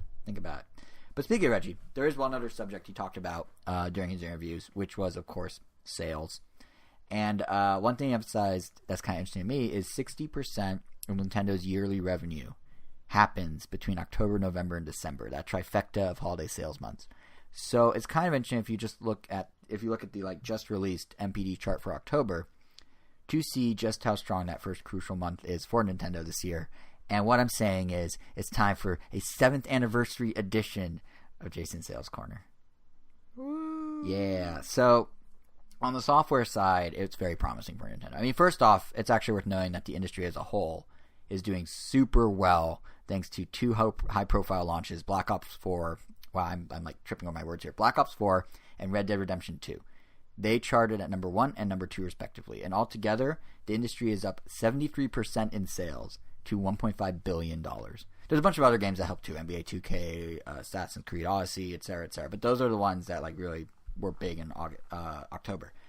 But then within the world of Nintendo, they also had some pretty good software sales. Mario Odyssey, Mario Kart 8, Breath of the Wild, they're all still in the teens of the top 20 overall. They're just hanging on. But the big story is Mario Party. Super Mario Party went up on the chart. It was number 9 in September based on just a couple days of sales, and now it's number 5 in October. So as of right now, which I didn't think I'd be saying this, but Super Mario Party is now the 3rd fastest selling Mario Party in series history in the US. It's only surpassed by the original Mario Party and Mario Party 8 on Wii. And I would argue that only one of those two deserved the title of being among the fastest selling. The original. The original. Huh. Yeah. It appears we've reached an impasse. I think we have. Let's have a debate. Why is so great about Mario Party 8? It's a more well-rounded game. Than 1 through 7? Or we're just talking about 1 and 8. Oh. Well, yeah, but 1 set the whole thing in motion. Yeah, but I mean, I'm not gonna ignore the fact, yes, it's the first one, and yes, it didn't have the technology that it came with, but 8, I feel, really deserves where it is right now. 8 to me was good because it used the Wiimote in interesting ways, but it felt like it was the 5th game in a row to do that, so it just felt redundant to me compared to some of the others. Like some of the other Mario Party stand on their own legs, but this one was like, hey, it's Mario Party, but now we have motion. So I feel like it actually reused a lot of the same motion things you would do in WarioWare. It probably did. Yeah, so that's why I didn't like it as much. But I didn't hold that against it. I like to look at each game as its own thing and not really compare them. Do you? Yeah. You like to look at them as their own thing, except you say that this one's more well-rounded than the original, which is already a comparison in and of itself. Because Objection. You're asking me to compare them. I know. You're looking at it. Your inherent look at 8 is already built on comparisons to other games. That's true. I think it's hard to look at it in a vacuum because it felt so redundant to other things that I already played. But I get that. If you came into 8 by itself, it's probably fine. And clearly, as one of the 3 fastest selling Mario parties ever, a lot of people came into 8 by itself and thought it was great, I'm sure. Yeah, it had a lot of good sub games. Like besides the board games, they had a lot of creative like battle mini game modes. Like it had those were pretty. Like good I had a tile flipper one that I really liked. That was pretty much what Super Mario Party is doing with their tile selector one. And instead of flipping tiles, you're selecting tiles. Yeah, you're selecting tiles. True innovation that only Nintendo can deliver. And I mean, mini games I feel were always fun. Like they never really. The quality of the minigames I felt was always consistent with all Mario parties. It was just the consistent of the board games. Like some eventually got really creative, like we talked about in the past. You had like more Monopoly style board games, or everyone started with stars, or you're stealing stars from each other. Right. But this leads to a different thought actually. So we're saying this is one of the fastest selling Mario parties ever, right? And Nintendo mentioned in their financials last month, which we talked about, I think, last episode, that they want Mario Party to be like the next big Switch evergreen title, right? So all that seems to point to the idea of DLC. I mean, even when we gave our impressions of Super Mario Party, we were both like, it needs more content. Yeah. So, in regards to that... a couple more board maps, and at least a couple more variations of playing the board maps. So that's what I was going to ask you, because... The 2v2 is a really good start. Do you think they should do entirely new, or should they do should they make it the Super Mario Party, like a Mario Party Ultimate? I'd be cool with them doing like packs of past Mario Parties. Like here's the Mario Party 2 pack with the best boards and mini games, or Mario Party 4 pack or whatever. Like, would that be interesting, or does that feel too redundant? That's fine, because it gives me. I mean, it's nice to have one place to have your one-stop shop for all Mario Party. It's not that fun to go dig up your GameCube or just plug it in to have, like, get to play that Mario Party 4 minigame that everyone loves, Book Squirm. But now... Naturally. But if it's already on Super Mario Party, like, you know how they did with the top 100? That's what it's about, reference. It's like, why don't they just do that for the Switch? That's what we wanted reference. For the Switch. No one wanted Mario Party the top 100 Nintendo. No one wanted it on the 3DS. On the 3DS. You know what's funny is Reggie commented on that to Kotaku about the idea of like games for the wrong system. He's like, hey, like not every system's for every Nintendo fan. Like think about like these kids need to be introduced on something with something, and then they can come to Switch and then play it on there. And I'm like, well, Reggie, that doesn't really answer the fact that like Top 100 would have worked on Switch better. Like, sure, Luigi's Mansion could be remade on 3DS, whatever. Top 100 would have been perfect, because it's like the kind of quick party game you want. But and what's funny is Reggie in that same interview was saying how, like, which is also what Nintendo's saying in their financials. Whoever made that decision for 3DS or Switch really needs to get, like, slapped in the face. Because they were probably really close to combining. Super Mario Party was probably going to be that, and that's probably why it's called Super Mario Party, because it doesn't really feel that. No, it's called Super Mario Party because it's a reboot, and they needed to drop the number, and they didn't want to call it New Mario Party, because that's weird. Well, exactly. I mean, Super Mario Party still works for... It does. I think, honestly... an aggregate. They're not going to call it Mario Party 1 through 12. The reason I think it was on 3DS is because they already had the engine up and running to do 3DS Mario Parties because of Island Tour and Stargazer? I don't know what the other one's called. Star Island? Starboy featuring The Weeknd? Whatever it's called. They already had the engine there from those two games. They were able to just literally map over or port over the minigames into this existing engine, while on Switch they had to build a whole new one. A lot of them were from N64 games, and that's what I'm saying. To, like, redo them, basically. No, but what I'm saying is they could just take the scenarios and plop them into an existing newer engine, versus Super Mario Party was still a year away. They didn't have that engine ready, so it's a really quick way to pump out a 3DS game. But I agree, it makes more sense on Switch, and I think Nintendo's probably realizing that too, because what I was trying to say is Reggie, in his interview with Kotaku, was talking about how post-release content is a quote-unquote critical tactic they're going to use to keep evergreens going. He cited Breath of the Wild as being an incredibly, exceptionally well done sales-wise DLC package. So it does feel like Mario Party is next in line. I mean, personally, I would love to see Mario Party 2 come over. Mario Party 2 is hands down the best Mario Party. They wear hats and outfits. That's his only reasoning. No, I really like it. I like the minigames. I think the boards were at the time. He really likes it, therefore it's the best one. The mini-game... what do you want me to say? It's all opinion. Yeah. But yeah, I do really like it. I think it's the best one. I thought the mini-games were really good. I thought the boards and the costumes and stuff were a unique idea that they never revisited. I thought the board designs were really good and kind of out there, literally ones in outer space. Yeah, I just thought it was a really good Mario Party. Like when I didn't buy 2, but I did buy 3, and I was not as happy with 3 as I was with renting 2 all the time. Interesting. Yeah. But then 4 is okay. But 2 is my all-time favorite. Like I'd love a 2-pack, a Mario Party 2-pack. I like 3 significantly more than 2. Really? Why is that? I mean, it just felt better. I mean... Oh, wow. So I forgot what you said about me and my opinion, but pretend I said it back to you. No, the difference is that I'm saying that I think it's significantly better. You're just saying that it's just the best hands down. Not that. Oh, I meant in my opinion. Obviously, This is all my opinion. Well, yeah, you threw that in at the end. But I mean, like, unless I say objectively, it's my opinion.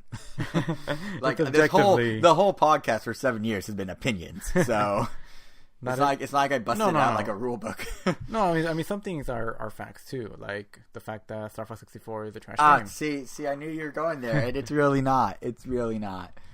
It's really not. Everyone that says otherwise just has very, very tight nostalgia goggles on. And you're saying that's not an opinion, that's fact. That is a fact. That's interesting. That is a fact. So the facts work in your favor. They don't work in my favor. They're just facts. Facts are just facts. Okay. Guys, this is the slow breakdown and end of the Random Tale podcast. It's all falling apart here. We made it 7 years. It was a great 7 years. But right here, right now, over Mario Party and Star Fox, Angel and I are no longer friends. I mean, to be clear, I'm not saying Mario Party 2 was bad. Like, I love Mario Party 1. Yeah. I thought Mario Party 2 was better. You're saying Star Fox is bad. Like, they're just kind of... I thought they kept getting better in succession, except Mario Party 4 didn't feel better than 4 3. 4 kind of... But then 5 felt better than 4, then 6 felt better than 5, and 7 felt better than 6, and so on. But then 8 and 9, or 9 and 10 did the car, and they're like, what? Yeah, 9 and 10 kind of felt like one long game. 9 and 10 was not... Yeah, 9 and 10 were the same game twice, and it was not a move that was... Yeah, not even Bowser could save it. Sorry, Bowser, but... Yeah, it was not great. But anyway, so maybe... Okay, so 1 through 7 they should do packs of as DLC for Mario Party. Yeah. I mean, honestly, you know what? I'd even be fine with them just giving us the costumes for Mario Party 2. That's all... That's all they do for Mario Odyssey, and it seems to work. I mean, they keep pumping out costumes. Or it's that they don't even put those as Smash Brothers alternates. It seems like such a given that... The Mario Party costumes or the Odyssey costumes? The Mario Party costumes for the characters. Oh my god, they should have done that. It's like, that's like such an easy, like, who doesn't want to see, like, I don't know, Peach in her safari getup and Mario in his cowboy suit. Should have done that. You should tweet Sakurai and he'll tell you I don't want to listen to feedback from people and then not do it. I mean, honestly, I'd be more excited, like, instead of like more music or more stage, just like include like one more alternate outfit for every character or something, or just some characters. Right? I don't know. Yeah. Like, I mean, we're past the point where they're each mapped to a different C button and that's how you choose them. Like, they can do unlimited alternate. Yeah, options. It's like, honestly, like, I would have been just as excited for them to show off that, oh, you can play as Dry Bowser over Bowser. Like, not even as an echo, it's just an alt, the same way that, like, Infinity War got announced. Like, there are tons of alternate costumes that people would get just as excited for, if not more excited than a full character reveal. Yeah, like I was trying to say, look at how people freak out every time Mario Odyssey gets new costumes. They just released, last week? Wednesday? On Wednesday, right before Thanksgiving. They released Santa Mario and 8-Bit Mario. And people, like, freaked. Like, it was suddenly people were playing Mario. Like, you went back for the first time in how long to try the 8-Bit one?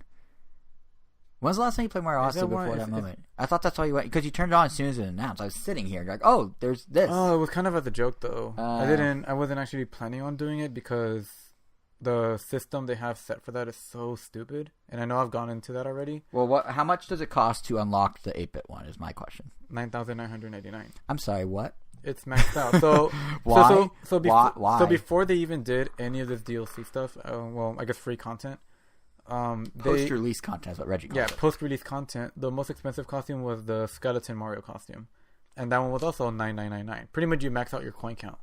So if you wanted to max out your coin count, the fastest way to do it was on a mini game in like the Bowser Pagoda area, right. That world. And you would have to do that for a long time. It wasn't very fun, but that's the fastest way you could earn coins. Sure. So you do all that, you buy the costumes, sure, and then they say, like, oh, here are brand new costumes. They're like, all right, cool, they look cool. Oh, I have to buy them. Oh, they're really expensive. And they're not offering any more actual game content for me to get these coins in. So essentially, if you got it perfect on the game, you beat everything, then getting these costumes are like a big chore and a pain. Right. Like, I'm not going to grind through 9,999 coins to get the 8-Bit costume again, especially when that effort doesn't even get me the costume to be animated. It's just like a static now, Mario hold on. mid-jump. I'm going to be honest. It looks ridiculous. I kind of love his roll, though. When you roll as 8-Bit Mario, it's just him toppling over himself all awkward and clumsy. I mean, I'm sure the roll would still look... it. Yeah, but you haven't seen what it would look like animated. I'm sure it would still look but I like how janky it is. I love how janky it is. But yeah, you're probably right. Animated would also look pretty funny. It would look probably a lot better. Also, just as... I don't know, a lot of... They literally took his amiibo, the 30th anniversary amiibo, and just rendered it. Like, it's that exact pose. No, yeah, it did, yeah. And, I don't know. To me, it just comes off as lazy. It's a little lazy. Santa Mario looks pretty good. Actually, can we take a moment to talk about the reindeer Yoshi that Nintendo's suddenly using in all their marketing this holiday? What is that? Where did that come from? I don't know. You've seen it, right? Yes. He looks like he has a blister on his nose. Well, it's because he has a big nose.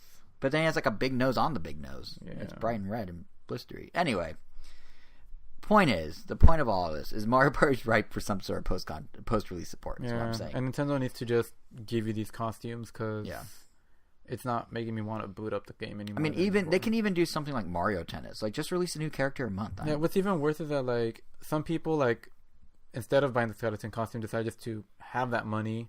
So, in theory, you can buy the costume, just not save your progress. Odyssey? Yeah, and just not save and then buy another costume as they become available. But that just sounds like something you really shouldn't have to do. No, not at all. So, like, I like the strategy they do with Mario Tennis, where yes, they put out a new character, but if you can do the thing to get it, like you can do the tournament to try and get it, but if you don't, that's fine. You just get it at the end of the tournament anyway.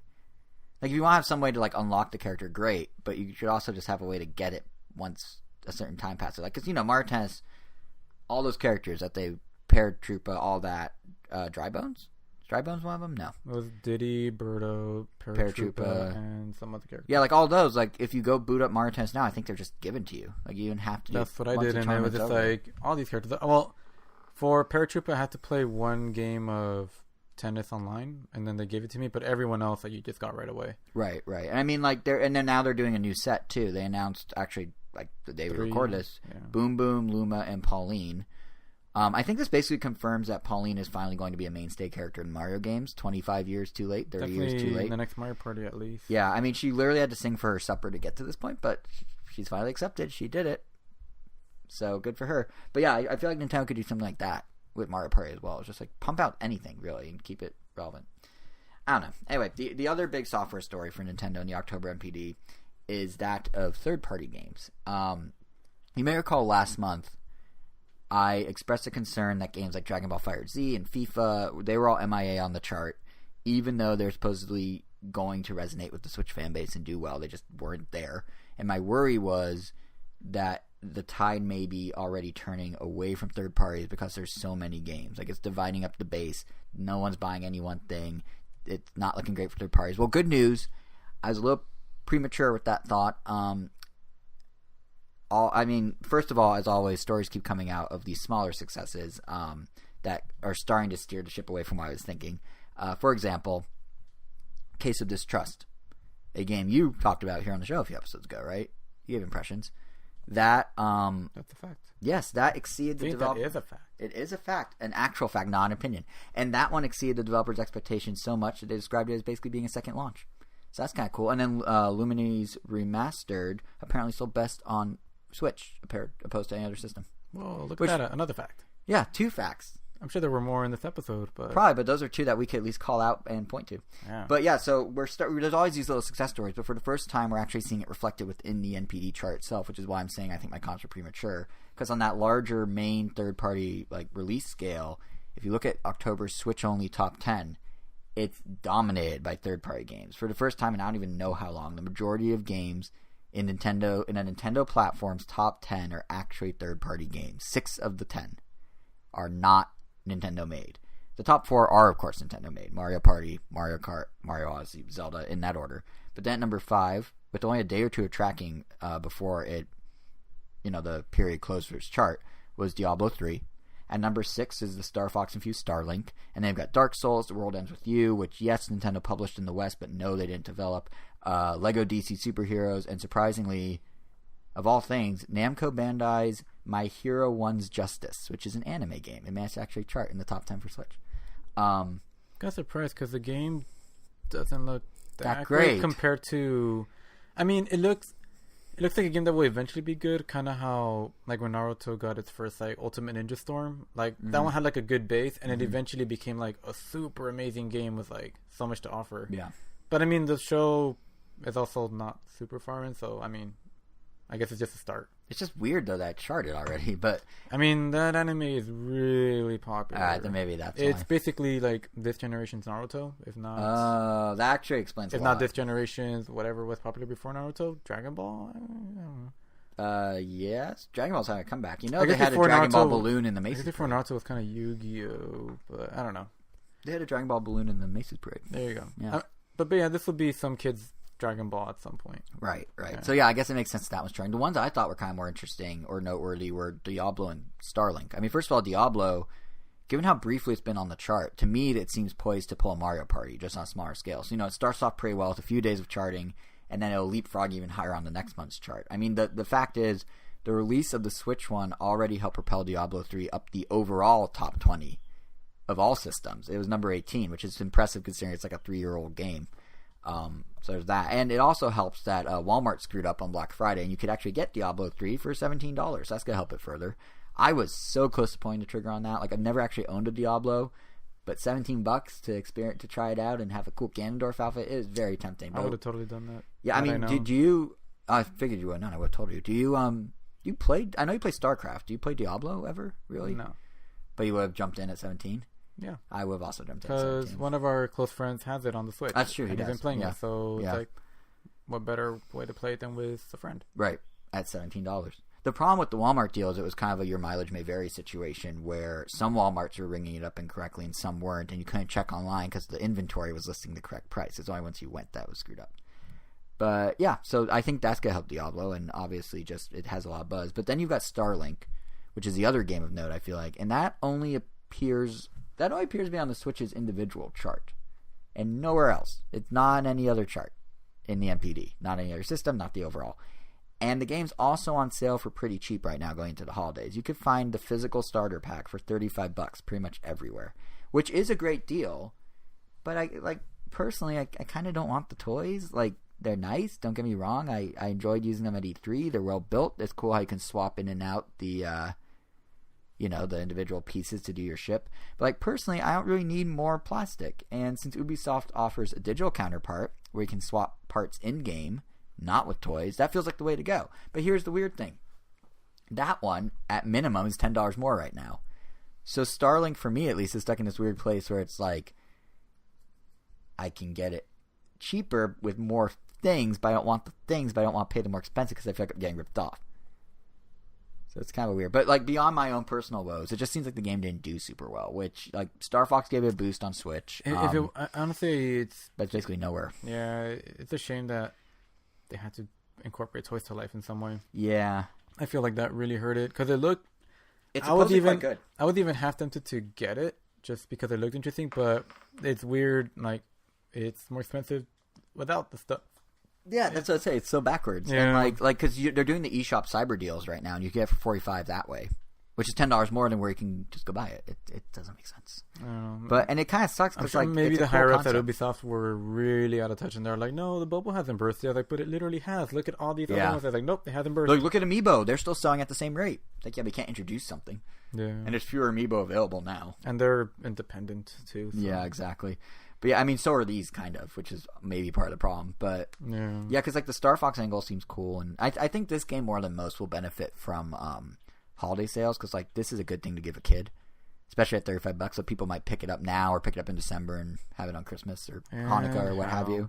So I imagine though that Ubisoft was hoping for stronger numbers, and I imagine a similar train of thought must be going through Nintendo's head right now too. Because I mean, yes, software wise they're killing it, but hardware wise, Nintendo seems to be the only ones that were not up year over year in October.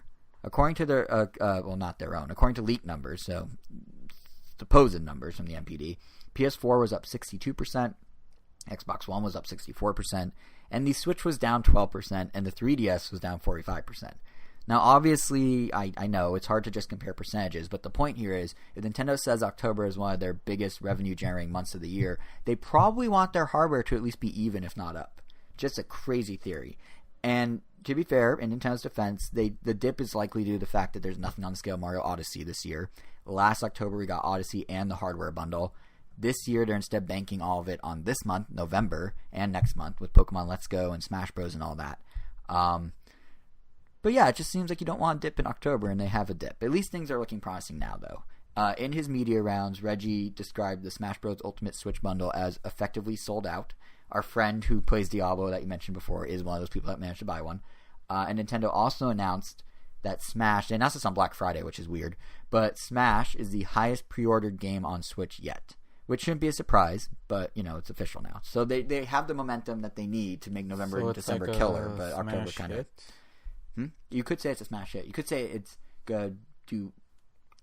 Is it smashing expectations? Yeah, I was trying to think of something with Ultimate, but I don't think it'll be the Ultimate game in sales because it's really hard to catch up to GTA 5. The Ultimate Smash Brothers. The Ultimate Smash, well, yes. Smash Brothers Ultimate, if you will. If you will. But yeah, what I think is perhaps more surprising in terms of sales numbers and showing that there's momentum in November, at least surprising to the naysayers out there, is how well Pokemon Let's Go is already doing. So it's been out for a week. It's already sold 3 million copies. It's outpaced both Zelda and Mario Odyssey to become the fastest selling Switch game yet. So that's good. For Nintendo's bottom line and just in general, I feel like. For a more Pokemon-centric point of reference, this puts it right in line with past Pokemon remakes in terms of sales. Obviously, the game's quite different than most normal Pokemon remakes, but it managed to match Omega Ruby and Alpha Sapphire, who back in the day sold 3 million in their first week as well. And new entries like X and Y sold closer to 4 million, so it's not that far behind. But when you take into consideration the fact that Let's Go is $20 more and has a smaller install base because there's fewer Switch owners and are like a radical change, the fact that's keeping pace with Omega and Alpha is pretty good, I would say. And obviously Nintendo's happy because it's selling quite well. The one outlier of Pokemon launches I need to mention is Sun and Moon, which I guess due to the original Pokemon Go frenzy, plus just how many more 3DS owners are out there. Sun and Moon originally shipped 10 million copies in its first weekend. And it's worth noting that specifically shipped, while the number for Let's Go is actual sell-through. But it's still quite a difference in numbers, even if you assume only some of the shipped ones sold. But what Let's Go has in its favor is it seems poised to benefit from that same Pokemon Go Halo effect, if not more so. Like, after all, we're talking 1 week of sales data here. But the NPD, they put out a report going into the launch of the game that looked at how many Go players are interested in Let's Go, and the numbers are like crazy big, like significantly bigger than you may think. I should preface this by saying, that stated intent is not the same as actually buying something, but still, even if only some of the folks that say they're going to buy are going to buy, it's a massive number. Like what NPD found is 24% of Go players are also active Switch owners, and within that group, 65% plan to buy Let's Go. So to put it another way, 15% of all Go players, which NPD estimates is at 55 million in the US. So 15% of them intend to buy Let's Go. And then on top of that, you have a separate 13% of Go players who don't currently own a Switch or play Switch who want to buy Let's Go and a Switch. So you're talking somewhere between a quarter and a third of all of the US's Go players using the survey data they have. They've expressed interest in at least the intent of buying Let's Go. That's a huge potential sales opportunity for Nintendo. Obviously, not everyone's going to. But if you take half of that, half of a third, that's still a huge number of people. And then separate from that, and from the NPD's report, is a whole nother group of people they didn't even touch on, which are people like you, right? Because you seem to have an interest, at least you told me the other day, that you're kind of interested in the Pokeball Plus. You don't care about the game, but you're curious about the accessory, right? Curious, yes. Yeah, so why just the accessory? Or what about the accessories enticing you? Pokemon Go. No, but I mean, like, what... Just the fact that you don't have to have the phone running, like have it on your phone? It's neat. Okay, because you're not the only one that feels that way. Because it's basically like a shrunken down 1-to-1 accurate size Pokeball. It is. And it does catch stuff quickly. I don't know, do you still get the experience for that in Pokemon Go if it catches stuff for you? Yeah, I believe so. I'm not sure anymore. I was like, yeah, and they're like, wait, because it seems like it would, but at the same time, I could see why it wouldn't also. Right. But I mean, I do like that it spins stuff for you, but I mean, I don't know. It seems neat. See, like that. But then I heard it was $50, and then I'm like, it's not so neat anymore. But there is a whole group of people that are interested in Pokeball Plus. Like our friend that plays Diablo, we were talking about. He bought Let's Go for the controller first and the game second, from my understanding. That's how I saw the controller, because I was playing with it exactly one day. So I'm thinking, like, if NPD is like, who's interested in buying Let's Go for the game and who's interested in this, they're not even factoring in the people who are like, I'm interested in the controller, either individually or maybe eventually with the game. And that's just extra revenue for Nintendo right there. Like, I don't think you're the only one here who is gonna, or in the world of Pokemon Go, who is had that passing thought and maybe will act on it. So that's even more money for Nintendo. So Let's Go seems to be doing pretty well. And I definitely think that, like, because you play Go a lot more now. Yeah, basically. You got, like, really into fully it. Embraced it. Yeah, which is weird because I spent 2 years trying to convince you, and then suddenly you just did. What changed? Chatot. But he's not here. He's regional. Yeah, but he's out there somewhere, so I have to level up to be good enough to catch it. All right, I guess that's fair. I want to have a team of perfect Chatots. So. I guess that's fair. I mean, what's nice is Niantic there seems to be a lot of you, like people like you who are now. There's also Weavile. I mean, Weavile's also like way up there in Pokemon that I love, and I mean, I have my Pincers. Just right. I mean, there's enough there. There just had to be enough there, and this generation, fourth generation, is kind of like my Red and Blue for a lot of people. Like I did start with Red and Blue, but it clicked with fourth gen. Yeah, fourth. I mean, my brother and I skipped all of everything in between until fourth gen. So that's when we really like got into it. So, your Magmortars, your Rotoms, like those are like the Pokemon I love. Your bread and butter, except you're not eating them. Yeah. Yeah, but I think there's a lot of people like you who now are coming back and like, oh, there's actually stuff here for me now, because Niantic's doing something kind of cool where for the final community day of the year, which is going to be on December 1st, they're bringing back all the past community day Pokemon so people can kind of catch up with what they missed, which is nice. I think it's kind of a neat little like celebration of what they've achieved. It is a little interesting in that it means it's actually going to be harder to evolve any one Pokemon because you don't have, like, the thing about Community Day is you go and it's all the same Pokemon, so you can really quick level up and evolve Pokemon and get the special version or whatever. But if there's like 7 of them, you do have to do 7 times the work to do the same thing, presumably. But besides that, I think it's an awesome opportunity. It's a good way to reward folks for a great year and to rope in people who missed stuff before. So, yeah, there's that to look forward to, all you Pokemon Go players. But with Let's Go, I'm personally just glad that the games are doing well. Not because I want Nintendo to succeed. I mean, obviously that. But because it's kind of the perfect rebuttal to all those people who are review bombing Let's Go. I mean, like, listen, I get the game isn't for everyone. I've been playing it. I have a lot of thoughts. I'll get to that in a few minutes. But the reason people are review bombing it is because they don't like how it isn't a quote-unquote core Pokemon game. They don't like how it's casual first. They don't like how it's not for them. And I just don't understand this logic at all. Like, it's the same sense of entitlement we saw people freak out about. Yeah, with Diablo 4. Like, Diablo 4 wasn't at BlizzCon. They had a Diablo mobile game, and everyone lost their mind. And in that instance, like, Blizzard probably could have responded better. Didn't they just go like, you all have phones? But like, also, like... But they shouldn't have to. I know. I mean, they shouldn't have to, but I mean, I feel like they could have also not announced it there. Well, here's the thing. They choreographed 2 weeks before BlizzCon that 4 would not be there. They put up a blog post saying, 4 will not be here. We're not announcing 4. And people still flipped out that they didn't announce 4. It's like, they told you. It's very similar to what's happening with Pokemon. When Nintendo announced Let's Go, they simultaneously, in the same announcement, announced that they're doing a core Pokemon game for Switch in 2019.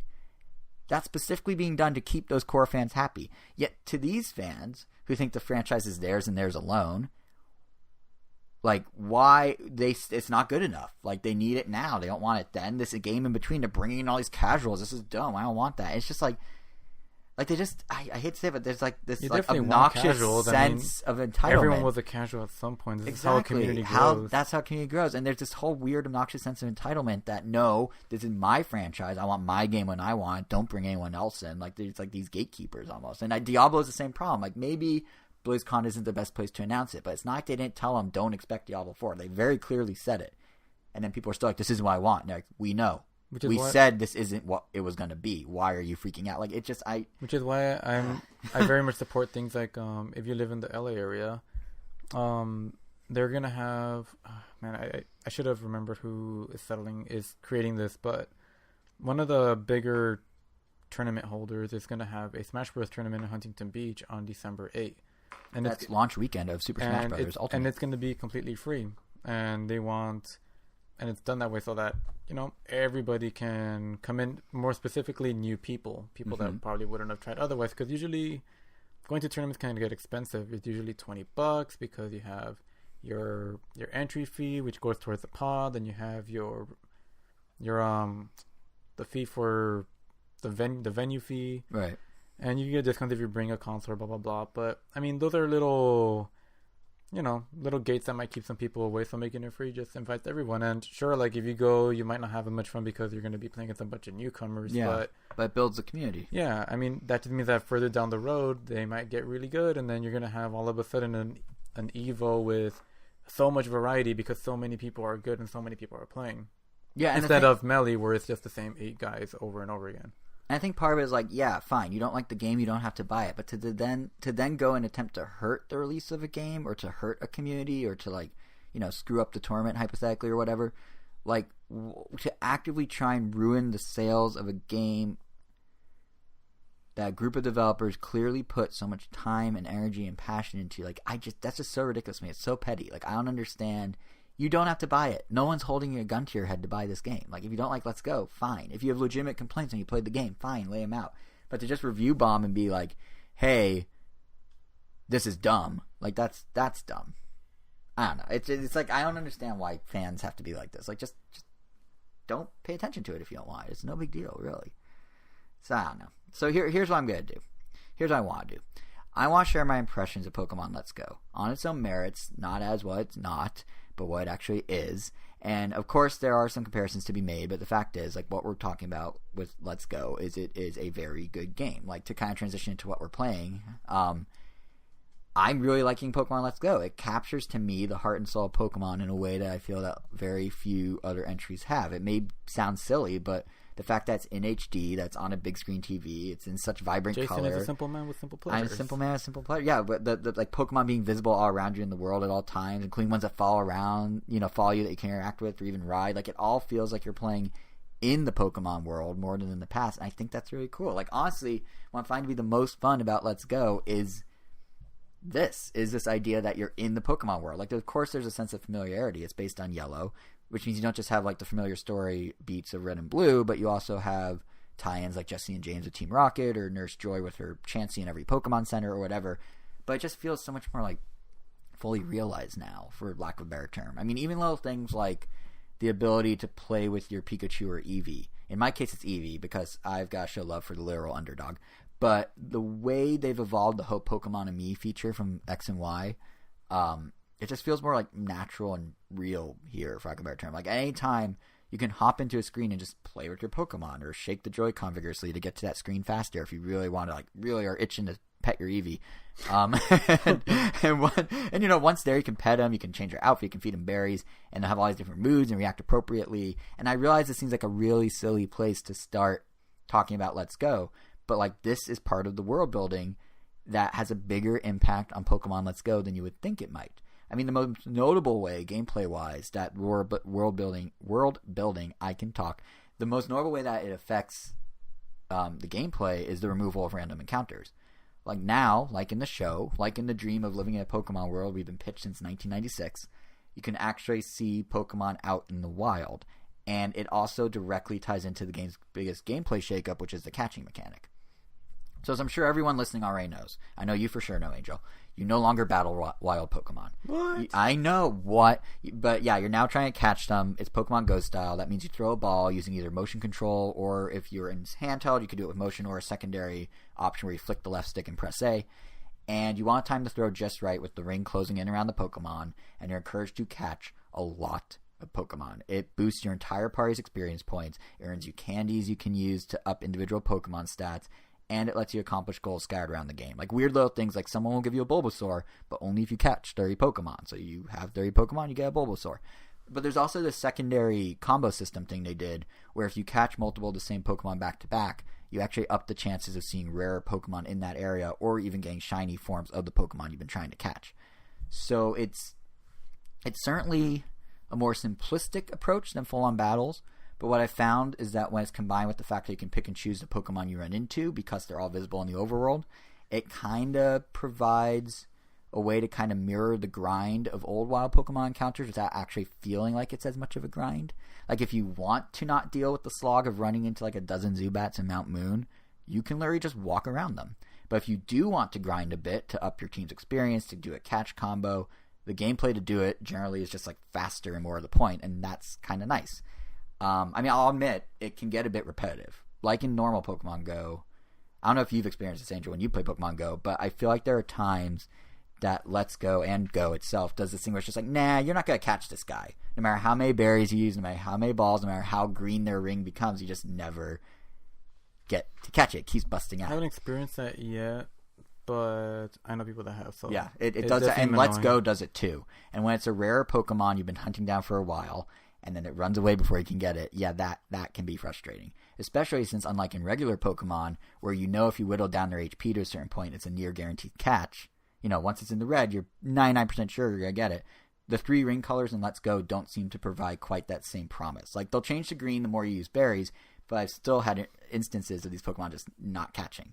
That's because you need a second player to make that doesn't actually make it easier or harder. Difficulty doesn't change. Oh, I guess it does make it easier. It's supposed to make it. Yeah. It's supposed to increase your catching rate. That's true, but the game doesn't. Yeah, that's what I meant to say. The game doesn't up its difficulty, so yeah, it just makes it easier. But that's dumb if they lock it behind 2 players. So, but even then, like, I never actually found myself missing.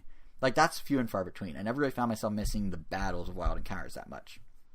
And that's probably because Game Freak not only kept the existing trainers in place from the original Pokemon Yellow, but then stacked in a bunch more.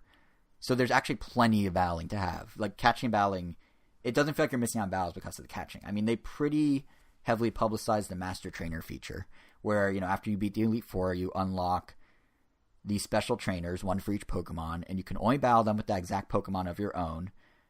But along with that, in the main adventure, there's this unadvertised feature of trainer coaches, which seem to literally exist to just make up for the fact that you can't battle as much with wild Pokemon. So unlike normal trainers, when you encounter these guys, it's entirely optional. You'll lock eyes instead of, you know, having the person say a weird thing like, I like shorts, let's battle. Which, by the way, real sentence I encountered the other day when playing.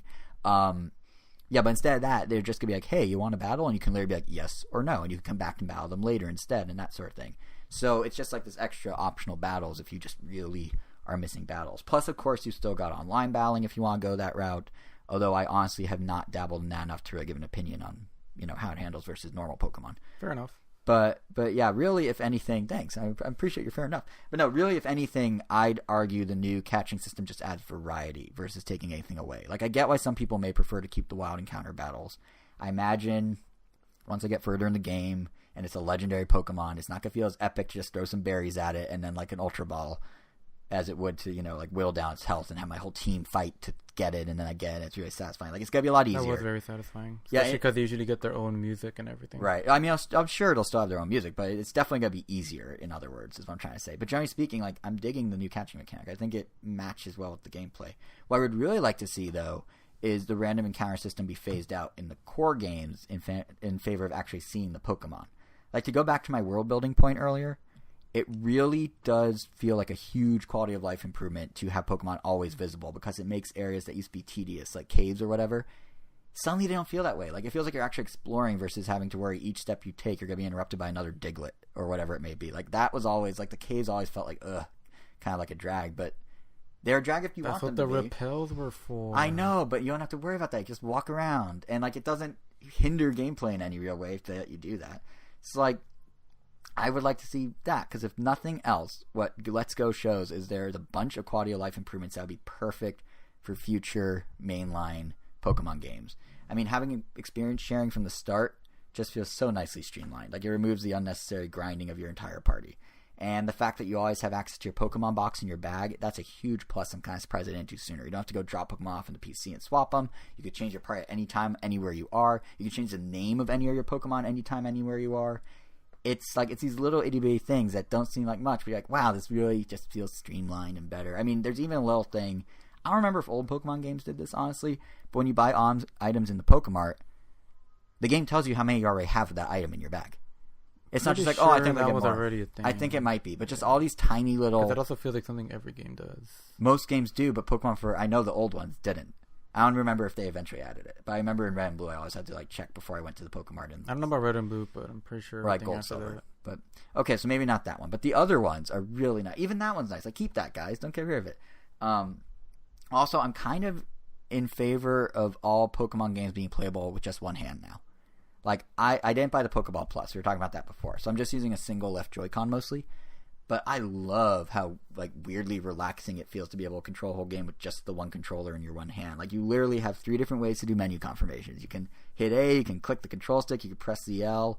It's like super leisurely. Like in some ways the Joy-Con feels better than the Pokeball Plus, honestly. Because sure, the Plus like lights up and makes noises, but from my understanding, it doesn't have a Y button equivalent, which the Joy-Con uses as menu shortcut. So you can jump from your party to your Pokemon bag. You like do stuff like that just with Y.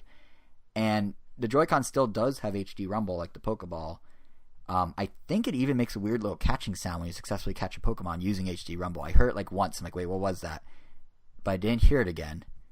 But I also was leaning the controller against a couch arm versus just holding it in my hand. So that sound might be there. I'm not sure.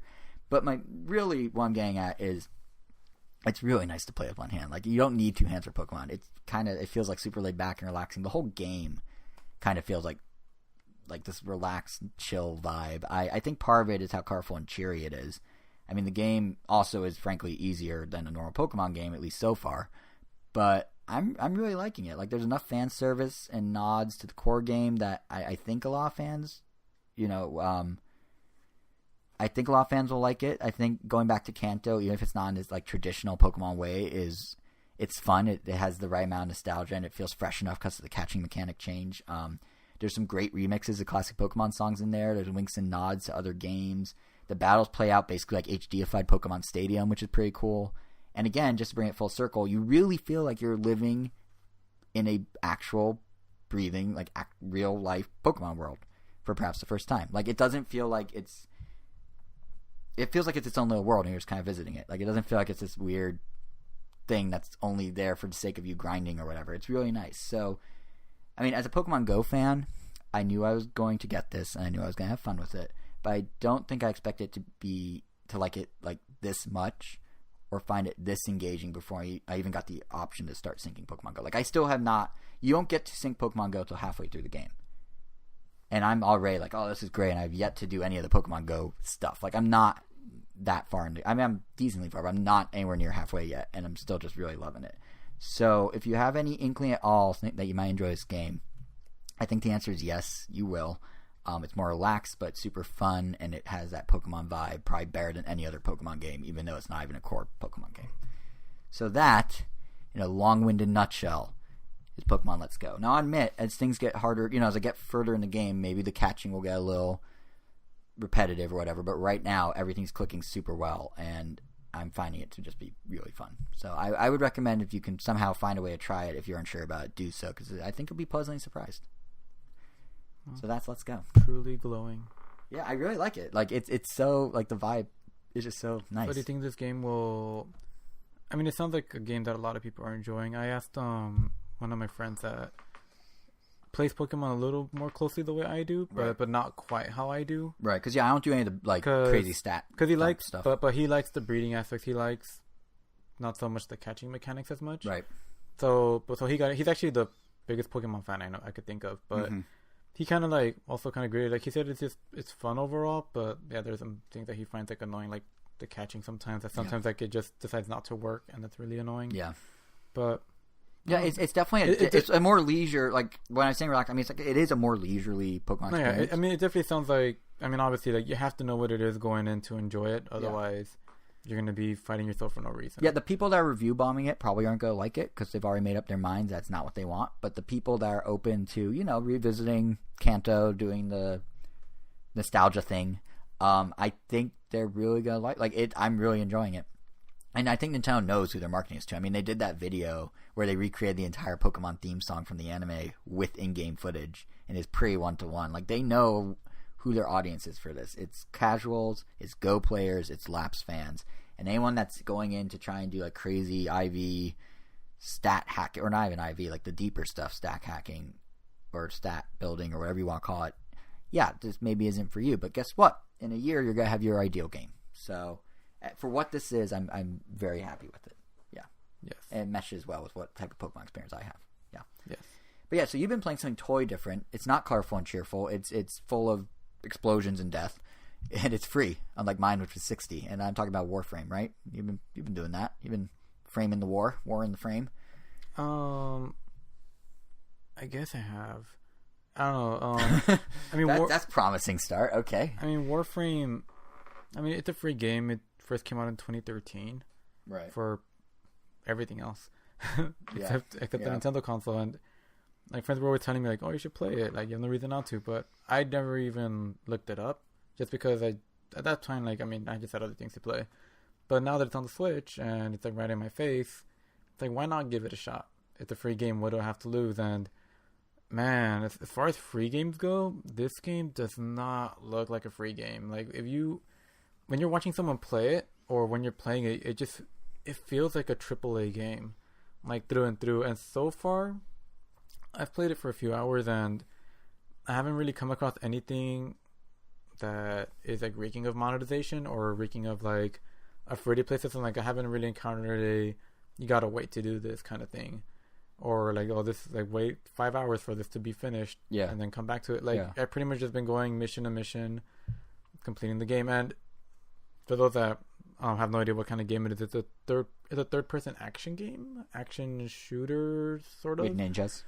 Yeah, right? Does it have ninjas? No, they're robots. You're playing as a Warframe, a frame for war, and you get to pick from the outset. Like, is that what it is? A frame for a Warframe, a frame for war. Yeah, it's like a robot, and you get to pick as one of 3 play types. You could be like a more direct, like all damage shooter character, or you could be a more like telekinetic kind of person, or you could be someone in between. So I ended up picking the someone in between.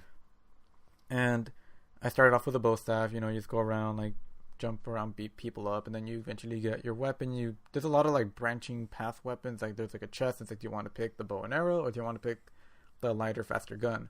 So I picked the bow and arrow, and I don't know, it's just really fun switching between the weapons. It's really fun just moving around. The game has a really neat like blur effect that kind of messes a lot of like when you're turning, when you're moving fast. It kind of makes it just feels nice. I don't want to use the word like cinematic, but faster than you are. But it feels like it could have made the game a lot dizzier, but it just ended up having a nice look to it. Yeah, everything looks nice and speedy. And also, I mean, I guess like if you're annoyed of live chats, like there's always like a chat going on in the bottom corner of just everyone talking. But you could always like mute that if you want to. And the nice thing is that whenever you start a new mission, it just automatically connects you to another group of people, unless you manually tell the game not to. So I've played missions with 4 completely random strangers. None of them were mean. We all just did the mission. We worked together. But it's really cool just how seamless it is, and like there was no latency. We all just worked together, double jumping, doing crazy ninja jumps. It was. See, there is ninjas. I'm not totally wrong. I mean, that's the easiest way to describe the kind of jump that you do. Right. Okay. And yes, it's a really fun game. The only big flaw I've noticed so far, and it's a pretty big one, and Jason and I have expressed our dislike of this, is that of all the free-to-play games I've played, this one probably suffers the most in terms of PC menu syndrome. Oh, no. I hate PC menu. That seems to be a running theme with panic button ports. It's like this one is kind of like, all right, how do I get to the menu? And then everything is so tiny. And then you say like, oh, I press start, and then that brings up another menu. I press select, that brings up, and then everything usually has like a cursor that you have to move around. It's just like, why can't they just like redo the menu? Because there's just so much info on the screen. It's funny because with Warframe, the one thing I know about Warframe, because I saw stories about it yesterday, is it is a PC first game. Like, if you're coming from the PC version of Warframe, you can bring your account to the Switch version, but it will then live independent of the PC one. And they say, like, you can progress in both, but they'll progress differently at that point. Like, they split. And they're saying it's because the game's PC first, so they bring improvements to PC first, and then they'll bring the improvements to consoles after, and they don't want to make things uneven between them. But it's still, like, super weird, specifically since you got other games like Paladins that are just announcing cross-platform progression, like, last week on Switch. But, yeah, your thing about the menu, really, it does seem like it is, in fact, PC first, if that's really how they're viewing it and implementing it. But it's such a weird choice. I don't understand. Like, I understand it's a port, but if you're on a platform, you should probably make the menus friendly for that platform. Yeah, I mean, just visually, it just looks really, really nice, and the gameplay is quick and easy to get into. I mean, the story it feels like a very by the books, like sci-fi, like, oh, we're an evil organization wanting to capture this thing, otherwise this could stop our plans. Did you try motion controls at all? Because it does have that, right? I think it just uses Dooms. It's I was just playing with the Pro Controller the whole time. Yeah, because I know it has motion controls. Yeah, the only thing I've yet to try is just like connecting to someone that I know, but I mean, at this point, like, it's a free game. Like, you have no reason not to download it unless you really hate PC game syndrome. Right. But which is only just menus, really. Yeah, and even then, I would say it's worth overlooking. I mean, maybe I'm worth not overlooking. I mean, it's worth overlooking. Don't look at it. Just overlook. I mean, it's worth, or do you mean overlooking? Yeah, it's worth overlooking that issue. Oh, I thought I meant overlooking the whole game. Sorry. No, it's worth overlooking yeah. PC syndrome issue. Right. To play the game, just because. Sorry, yeah. I mean, maybe once I get closer to the end, I'll run into something that's like, oh, I guess I'm not going to be able to beat this level without forking over some money. But, I mean, so far, no. I will say one cool thing they're doing, which is actually making me want to jump in sooner rather than later, is they're doing this free starter pack thing. So if you play it before December 4th, they're going to give you, I think it's like 50,000 in-game credits and all these items that let you double your various mech and weapon capabilities, and you get like a 3-day booster of your stats ranking up faster and stuff. Oh. And that's a cool way to get people to play a free-to-play game. So we get that in December? No, you should get it in your inbox before December 4th if you beat a certain mission. Oh. Or something like that. I do have one more question for you. What is Tenno? Who are Tenno? Why are they called Tenno? Why are the players Tenno? Do you know yet? Because I saw them making puns about how they're saying welcome Nintendo players. I mean, I think my Warframe is a Tenno. Oh. What's a Tenno? It's like a species of robots. It's like a type of... Oh, so all the players are that. That's what they call it. It's a war machine. Gotcha. Not to use Warframe again, but... Right. Okay, that all makes sense. If my understanding is clear, I mean, it's very heavy sci-fi stuff, so it's like... Right. Yeah. That makes sense. Well... But, I mean, it's well crafted. It seems like really well thought of, so, you know. I enjoy it. I would recommend it. You have, like I keep saying, you have no reason not to download it. It's literally free. Yeah, unless you don't have storage on your Switch, but you should probably have a hard drive. I mean, a SD card by now. Yeah, anyway. that's your fault. Yeah, that's all on you. But anyway, before we wrap, there's one more piece of news I want to touch on real quick. Did you ever use? Wow, my voice went really high. Did you ever use strategy guides as a kid? I bought some because they were cool. Yeah, So the reason I asked, I think the only one I ever really used was for Metroid Prime 2 after I beat it, just to get all the mythical expansions. But that was because like I already had it, because I just like having like the art of the maps and everything. Would it surprise you if I told you that I bought strategy guides pretty frequently and I would always have it there sitting next to me when playing? I would believe that. Yeah, but I usually did the official Nintendo Power ones. I like those because they're from Nintendo. They're from the official source. Yeah, I think I have some of those. I know we had one of those for Paper Mario Thousand Year Door, but the rest we're both having helium voice syndrome here. But most of them were probably Prima. If I had to guess. Yeah, that's what I was about to say. So that's what I'm building towards here. Is Prima? Is it Prima or Prima? To this day, I still don't know. I always called it Prima. I think it's Prima. I call it Prima too, but I heard someone say Prima once. I'm like, wait, it could be. That makes more sense, but Prima means I guess your female cousin in Spanish. Why would that? Okay, all right. But anyway, so Prima, whatever you want to call them, they have gone under. They are ceasing production, which is kind of just a weird like end of a chapter of the gaming world. Like it's strange because strategy guides have been a thing forever. Yeah, but I mean, isn't it surprising that they haven't gone out sooner? I'm considering shocked the internet exists. I am shocked they coexisted with GameFAQs for over like 20 years. Yes, but it's also kind of like it's like that weird. It's like when Nintendo Power shut down. It's that weird. Now that I think about it, I did use GameFAQs quite a lot sometimes. Oh, you liar! Oh no, I mean like I still had the strategy guys, but yeah. Sometimes GameFAQs is just faster because Control F, even though it's like all text, you definitely really appreciate the effort that one person put in. Especially when they put the little art at the top, made out of brackets. Yeah, that's some quality. And then you see the reviews like, oh man, it's like a 5-star review rated by thousands of people. Mm-hmm. But yeah, it's just weird that like I feel like it's very similar to when Nintendo Power shut down, in that for the longest time it was a staple of gaming, and especially on Nintendo, where you had this magazine that's just your company thing, and even had strategies in Nintendo Power for games. Like whole articles are just mini strategy guides. So when that ended, it's like, oh, this is the end of a chapter for gaming. And I feel like even though strategy guides have become less and less relevant in the last couple decades, it is kind of the end of a chapter when they're gone. Because they'd still do those cool collector's editions, like Mario Odyssey. They had the travel books, or like Smash had this huge like dictionary-looking encyclopedia thing. Like it's gonna be kind of sad that there's not these tangible, physical accompaniment pieces you can have to your games anymore. But it was a sign of the times. Yeah, I just thought for a second we should at least acknowledge that like piece of the game industry just out the window.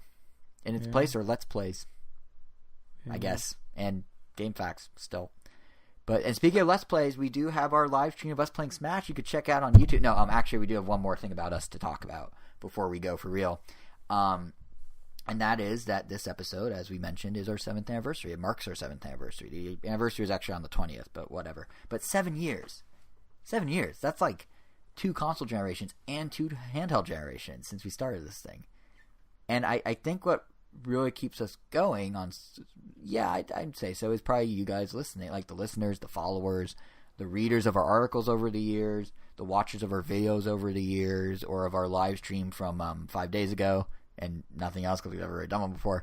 But yeah, it just blows me away that there are people on the other end of these recordings who not only choose to listen to us ramble and rant, but presumably enjoy doing it, or they're hate listening. Either way, it's a metric boost for us, so I'll take it. But no, seriously, like the fact that there are people that actually appreciate Jason's Sales Corner or your uncanny ability, Angel, to somehow relate everything to Ninja Turtles, even though this episode I'm the one that did that for once. Like it's cool that there are people out there. So thank you, everyone out there. Thanks for your support. I guess thanks for your comments, your feedback, your corrections from time to time. We really do appreciate all of it. It's nice to know there are people on the other end of this microphone cord. And now we're going to give back to you. So in celebration of our anniversary, we're going to be giving away a $50 eShop credit. It's great to use towards 5/6 of Pokemon Let's Go, or 5/6 of Super Smash Bros. Ultimate, or, literally anything else from the eShop. So to enter, all you need to do is go to this episode's blog post at ramtown.com. That's episode 90, Kanto Stop Won't Stop. And tell us who you're excited to play as in Smash Bros. Ultimate. That's it. Then, just any character you're excited to play as. And then check back when our next episode hits on December 9th to see if you won. So we'll announce it right here on the show. And in return, all we ask is that in addition to the actual contest requirement of entering, if you're feeling so inclined, we'd love it if you leave us a review on iTunes. This is, again, not a requirement of the contest. This is just me sort of linking them together. But if you're listening to us for all these 7 years, or just recently, let the world know. Wear your Ram Nintendo pride on your sleeve or something. Because it'll help give us a profile boost, which in turn can lead to cool future coverage opportunities to share with all of you guys, and new contests and new giveaways and things like that. Case in point, the Game Awards are coming up. We're going to be sharing our thoughts, of course, on all the news. But we also will have the inside scoop on what was like in the Microsoft Theater, because at least I'll be attending in person. I think you're watching remote. So we'll have both perspectives. And it's that sort of stuff that down the line we can hopefully do more of and bring to you guys. But we need the signal boost, if you will. So just to run through a checklist of why you should listen to our next episode on December 9th. You've got the announcement of our eShop $50 credit winner. You've got the announcement of our $50 credit eShop winner, which could be you. You got our Game Awards Insight coverage. And, Super Smash Bros. Ultimate. It's launch weekend. You won't want to miss our thoughts on that. And to make sure you don't, you can follow and subscribe to us across a whole spectrum of things. We're on Apple Podcasts, Google Podcasts, Spotify, Stitcher, TuneIn, you name it. We're there on YouTube at RamNintendo.com. You can follow us on Twitter at RamNintendo. You can follow Angel on Twitter at Wero, Wero. You can follow me on Twitter at JSR7. And I think I've gone through enough bookkeeping here. That pretty much does it for this episode. So thanks again. I don't know, is there anything you want to say for the 7th anniversary? I just kind of rambled, as thanks. I do. All right, there you go. He says thanks. So thanks again for all of you listening, not just to this episode, but for the past 7 years or any chunk of those 7 years. And don't forget, enter the $50 eShop credit giveaway. It's a free $50. You literally just need to write like Ridley, and you could win. But anyway, now go live the last 2 weeks of your life in a pre-Smash Bros. Ultimate world, and we will see you on December 9th.